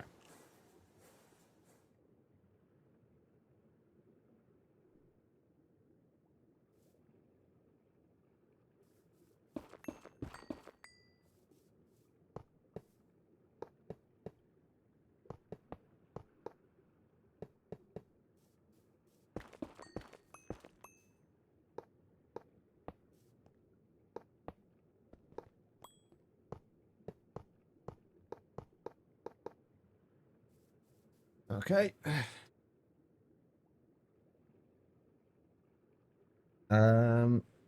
Hatches. We need 3 input hatches on each of them, don't we? So we're going to need 9 in total. I need another 3 of those. We've got the dynamo hatches as well now.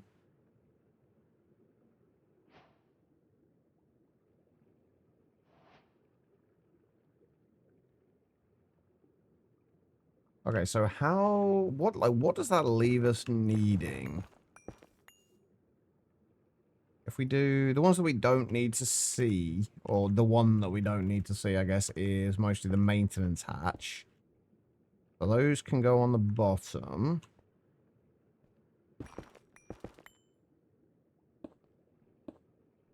The maintenance hatches can go on there.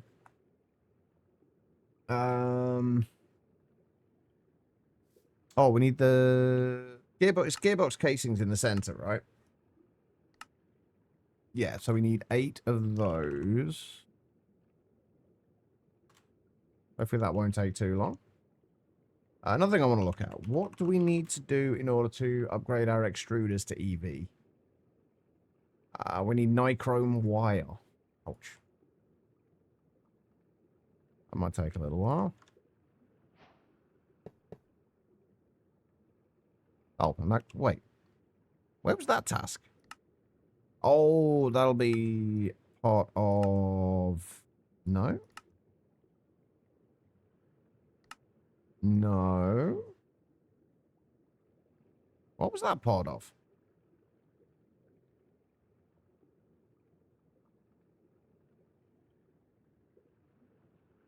I have no idea. Not in late game, is it? Surely not.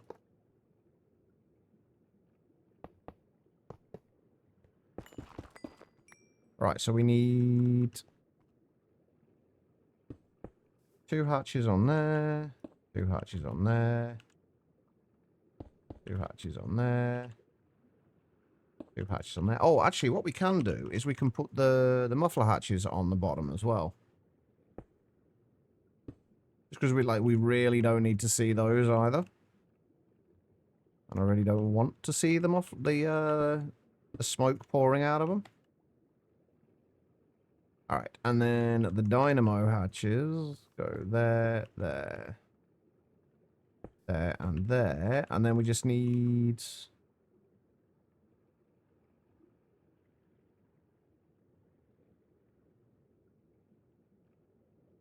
Where do all my other import hatches go?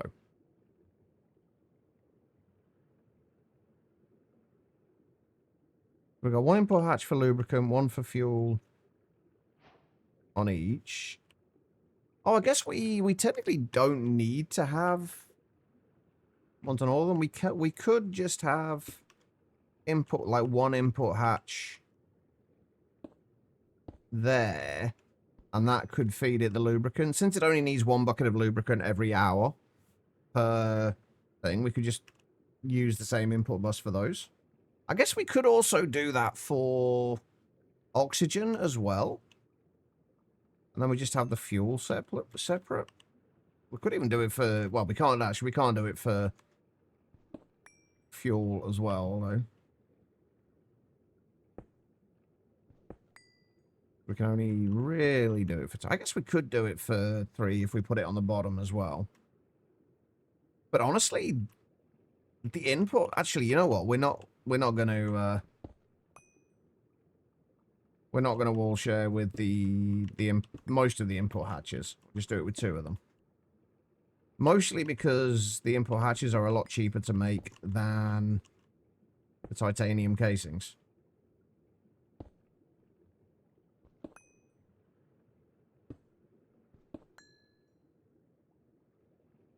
So we may as well use those instead.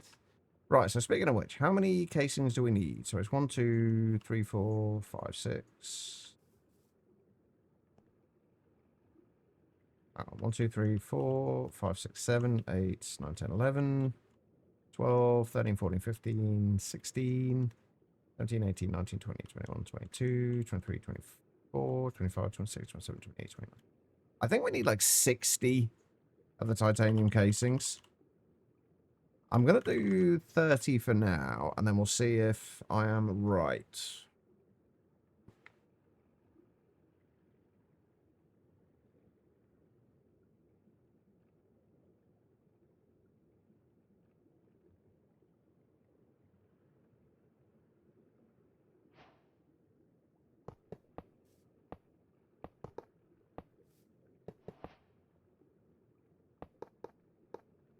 We should be left with 1 after this, if I was right. Right, I was right. Perfect. So we need 29 more of those.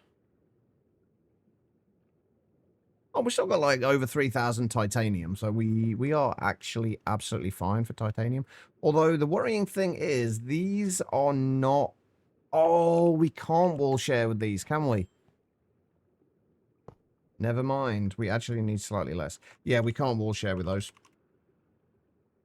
Because only the facing ones can be... only the facing... The actual faces can be wall shared. Dang it. Oh, well, never mind. That's fine. I got a few extra titanium casings. I'm sure they will come in handy.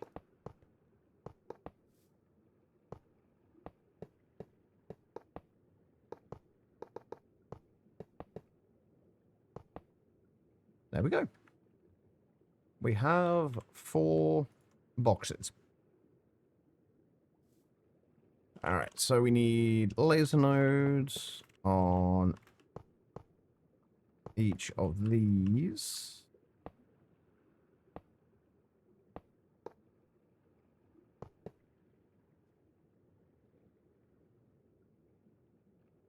Okay. And then the dynamos, I don't think I want these to go directly into the converters. I kind of want to see what's going on with the converters.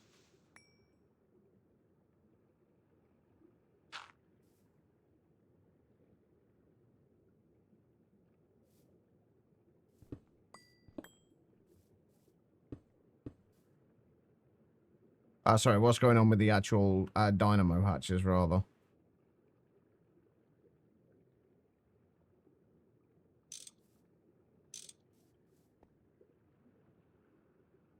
Okay, I think we'll do fuel on the top.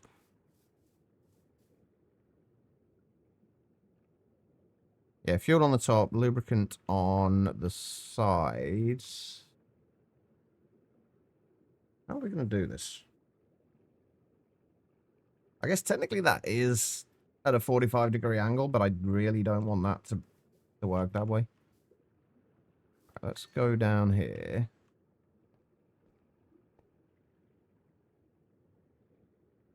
And we know...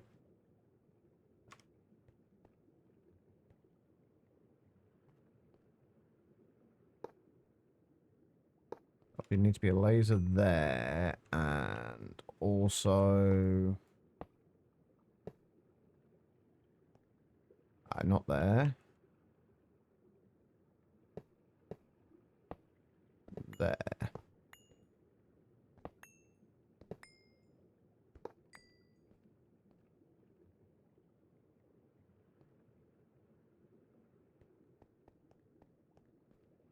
Is that going to be enough for all of this?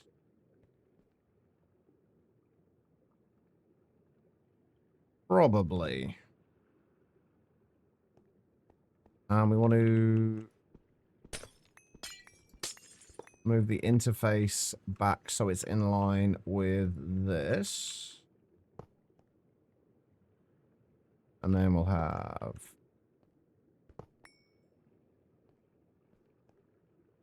Actually, we can move those up by block, can't we? We can actually have those in line with that.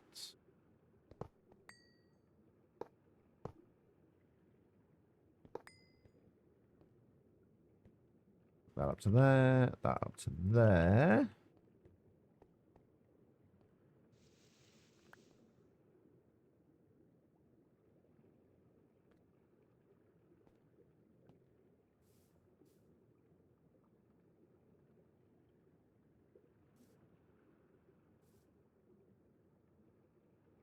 Okay. And then we can connect these through to here.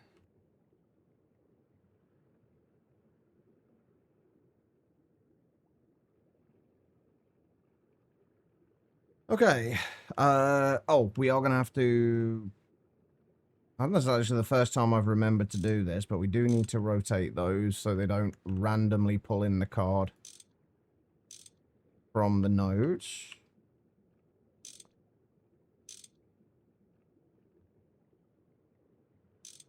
I'll say randomly. It's doing exactly what it's supposed to do when it does it. It's not really random.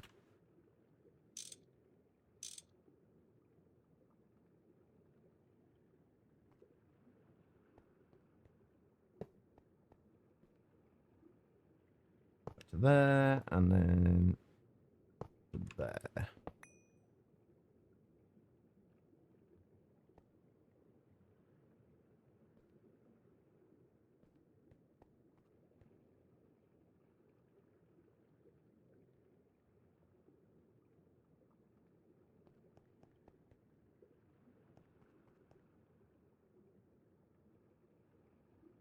And I think I am going to do 3 separate extraction nodes from the interface, just so we can make sure we've always got everything in here.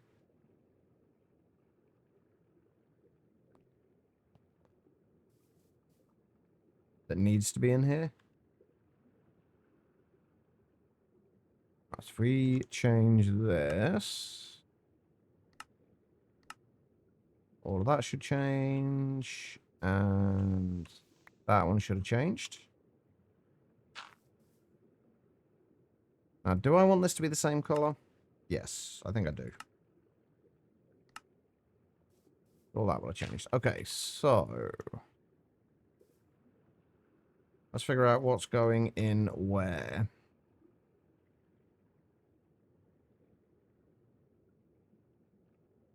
And do I have enough fluid cards? Probably not. Actually, we do want that, don't we? So we just make another 32 of those.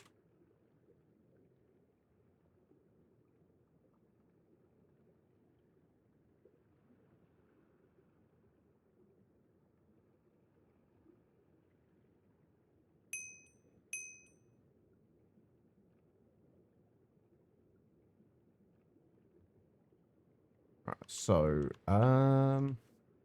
if we do lubricant in there, if we just keep like 2 buckets of lubricant in there, I'm going to need more counting filters as well, aren't I?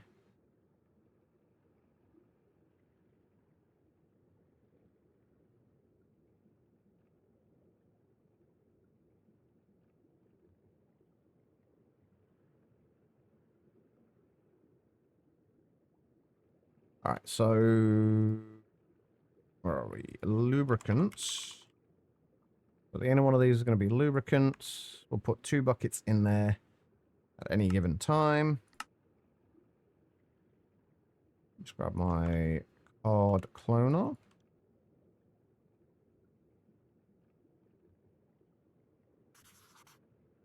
Clone that to here.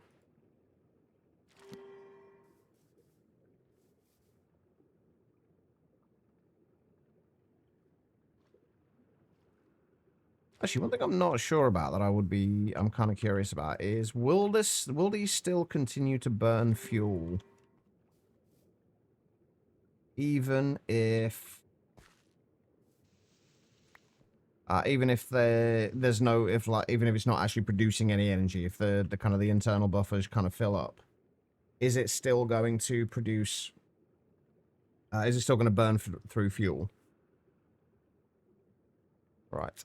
And you know what? I think we will just go with a single output, but we will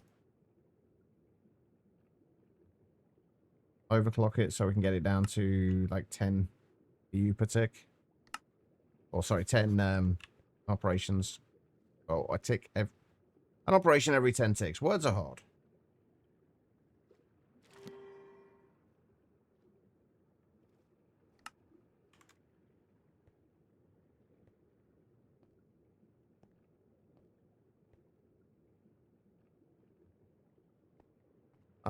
Right, where's my hole? So all these should now have 2 buckets of lubricant. They do. Beautiful. Right, next up we have oxygen. How much oxygen does it use? 20 millibuckets per second. So we're going to be needing 80 millibuckets per second. I think I'm pretty sure we're making that. Like, and then some. Like 99.9% certain. Either way, though, we need to put that into there. An oxygen gas. If we leave... Again, we'll leave 2 buckets in each of these.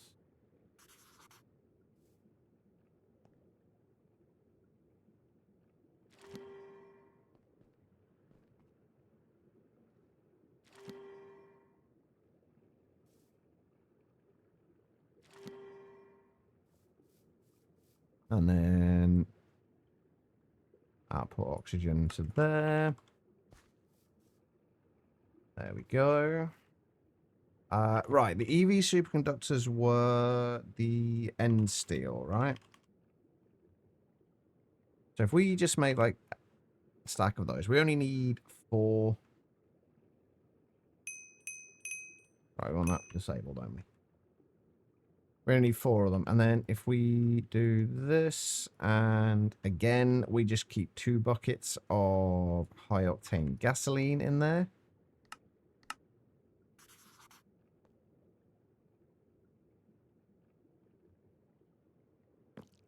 That is not the right card.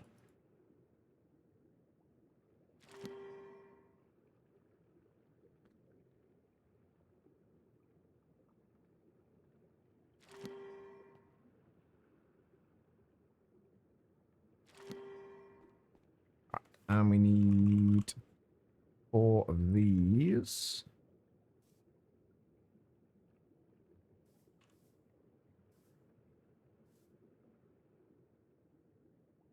How have we got these set up? Right, they need a low redstone signal.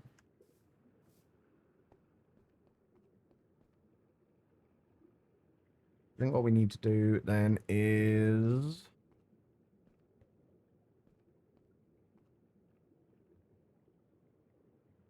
have more laser nodes, 1 under each of these.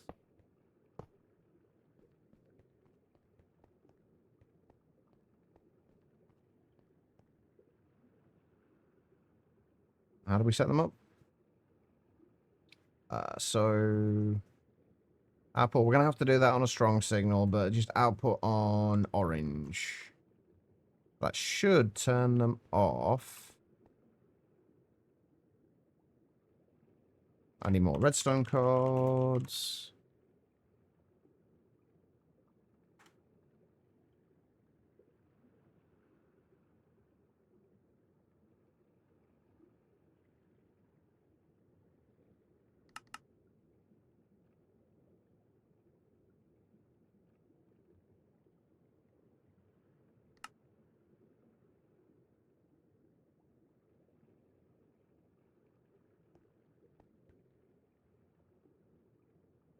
Wait, so these need to be... What did you say these were? These were active on a low signal. So when this has got a redstone signal, they'll turn off. So we need to set this up so it is... will require a signal weaker than the set redstone signal to run. So that should be fine. Although should still be... should be fine. Hopefully.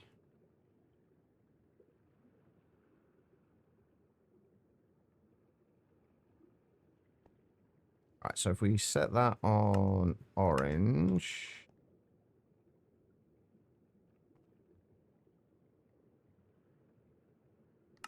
on output and on a strong signal...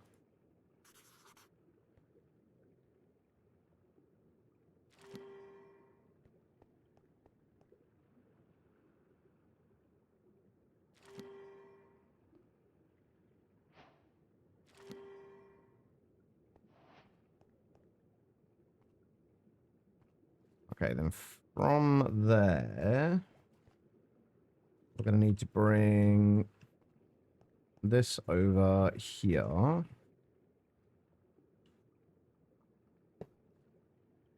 guess to there.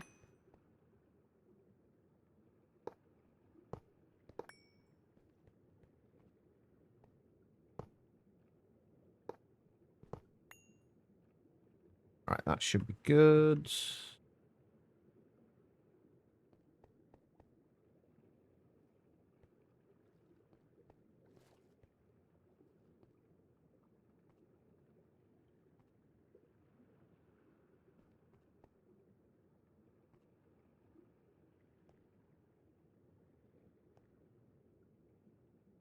Okay, so that will take care of that. And then we're also going to need... one thing I don't know is, I'm assuming I can just pull directly out of these. Of the converters with laser nodes. I don't know for certain, but I'm kind of assuming. Possibly incorrectly. We'll see, though. We're going to be extracting from there. We need one of the end steel overclockers.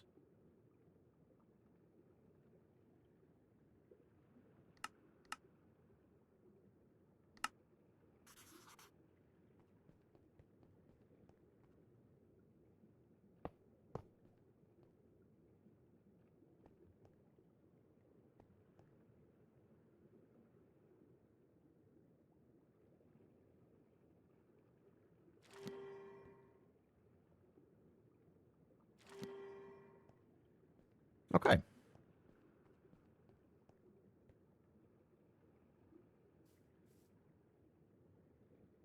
Yeah, those are turned off. I want to make sure that when this drops below the... I think we've got it set at 60% or 60%, 65%? 65%. That these will actually turn back on again. So the minute they are disabled, as they should be.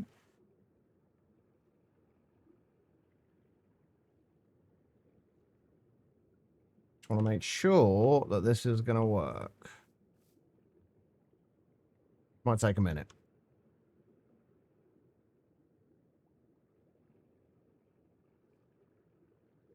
While we're waiting, let's just attach these to here.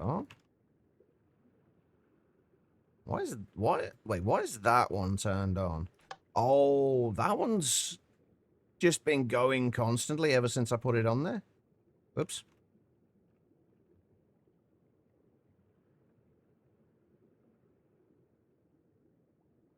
I'm actually going to do another 9 capacitor banks as well.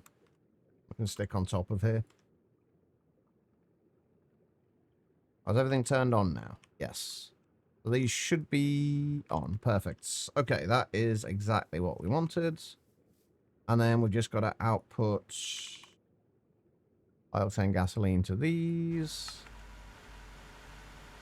And they'll turn on. Now, I just want to see what happens when these... Okay, when the buffer fills up, it will stop, which is nice. Now, the next question is, will this...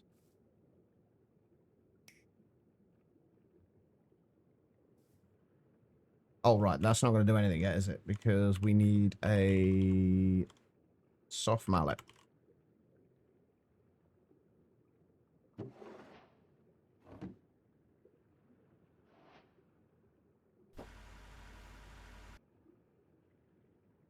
That is not... Oh, no, that was pulling power from it.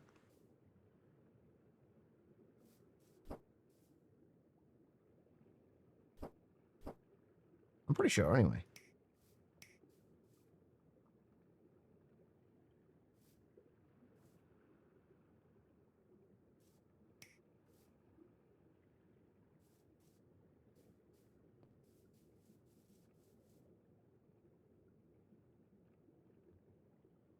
Right, we're going to have to wait till this drops down again. But then this should input at a pretty decent rate. Around about 200,000. A little under 200,000 RF per tick, or maybe a little over 200,000. We just gave it a minute.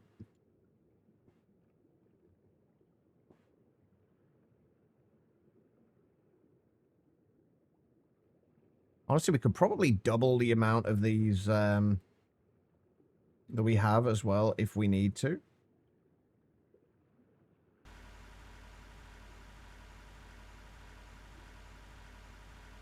Only that's not... That's only inputting 104,950.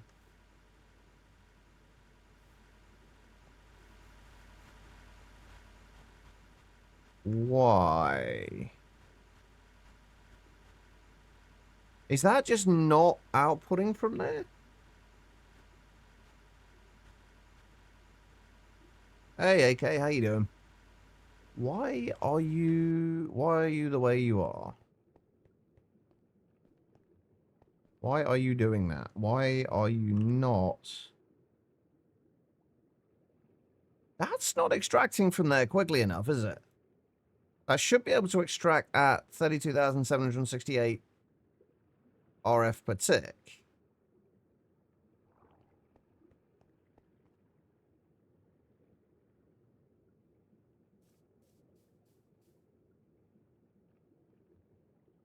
Oh, I know why.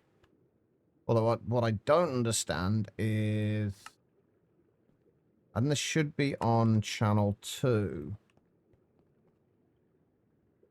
No, the inserts aren't limited at all. It's only the extracts.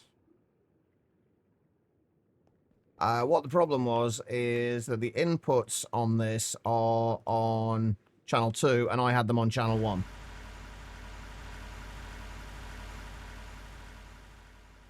There we go. That's more like it.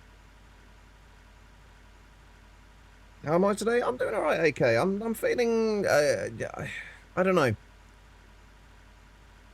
I've had better days. I'm doing alright. There we go. We have power sorted. It is, should be running perfectly. We're also going to add to that.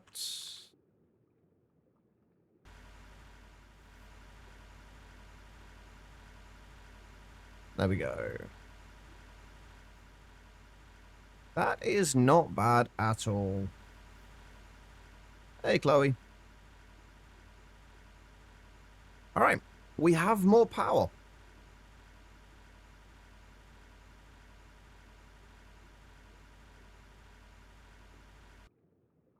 Got no power for maintenance. You're so sad. No mod in Minecraft. Wait, how do you mean? How do you mean no power for maintenance?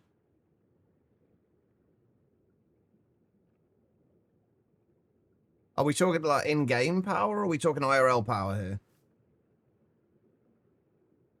Either kind of sucks not having it. Ah, okay. So IRL power.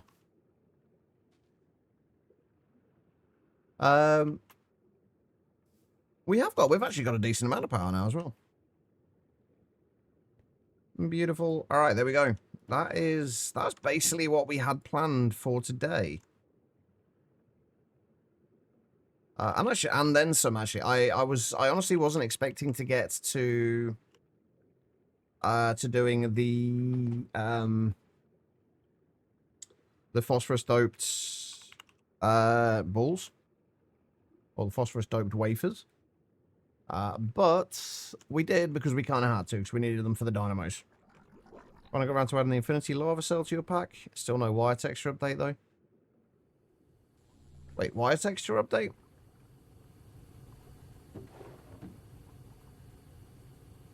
Why have you stopped?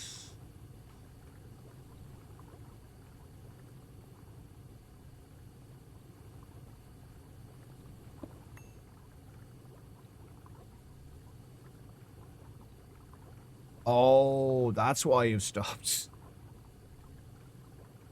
Uh-huh. Okay, well, that explains it.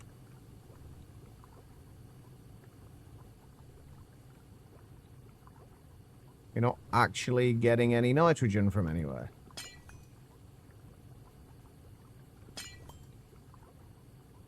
Let's fix that. And then I think it's time to call it a day.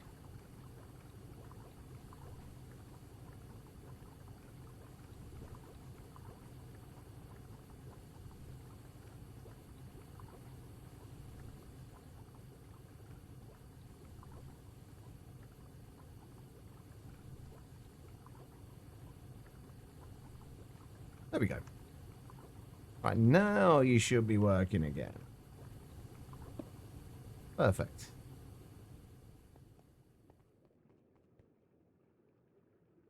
Greg Tech Project E mod pack.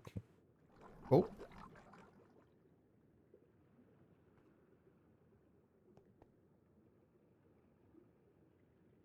Alright, so there we go. So, we now have plenty of power. Oh god, you know what we haven't done yet? We haven't actually got to claim these quests yet. I need a bucket of gasoline.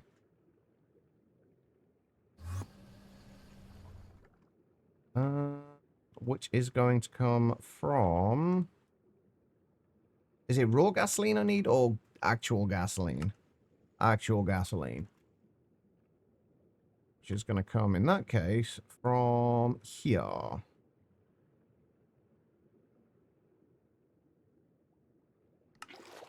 If I take that, that will give us what we need. Shove it into there. Grab the Moni nickel, and then we need a bucket of high-octane gasoline. And then we're good. Quest-wise, at least. You're always sleeping for my stream? To be fair, you've not missed a huge amount today. It's been a quiet day. We got the power sorted, though. I'm happy.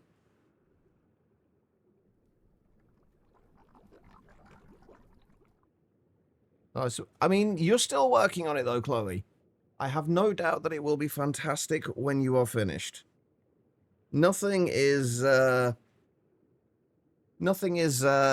perfect from the get-go. It just doesn't work. Right, okay, there we go. High-octane gasoline. This is the real goal, though. Gene gasoline.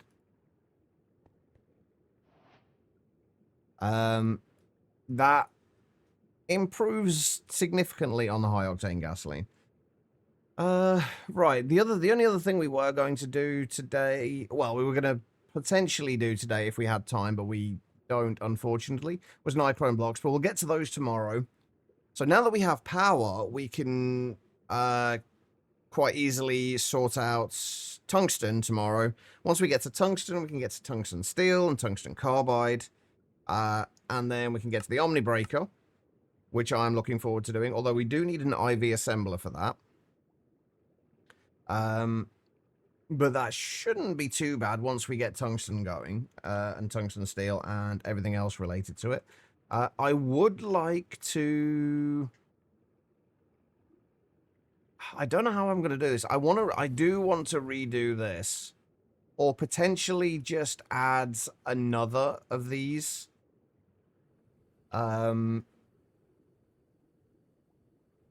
Because at the moment, we've got it set up so we have it just sending nitrogen into here, into these.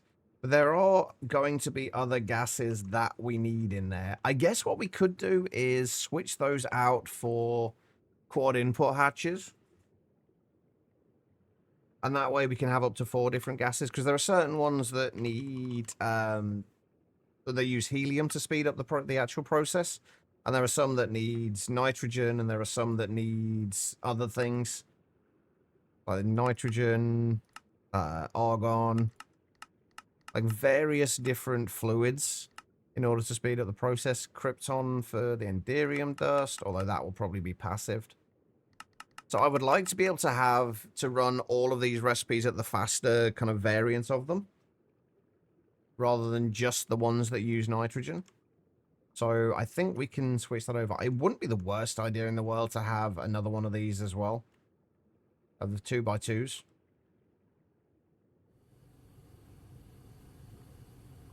Anyway, in the meantime, I am going to call it a day. I need to go and get some food.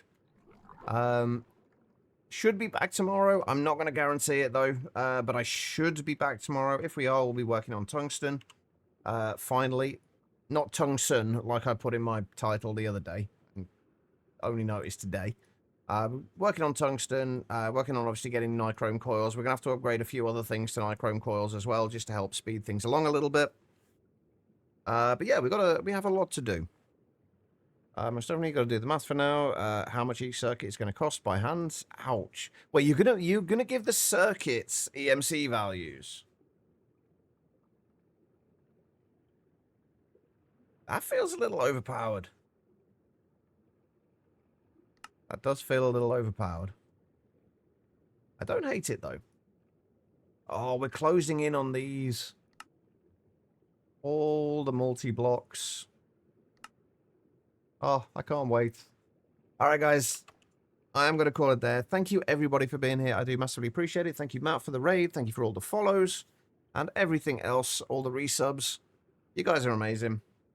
And I will see you all tomorrow, hopefully. Enjoy the rest of your evenings.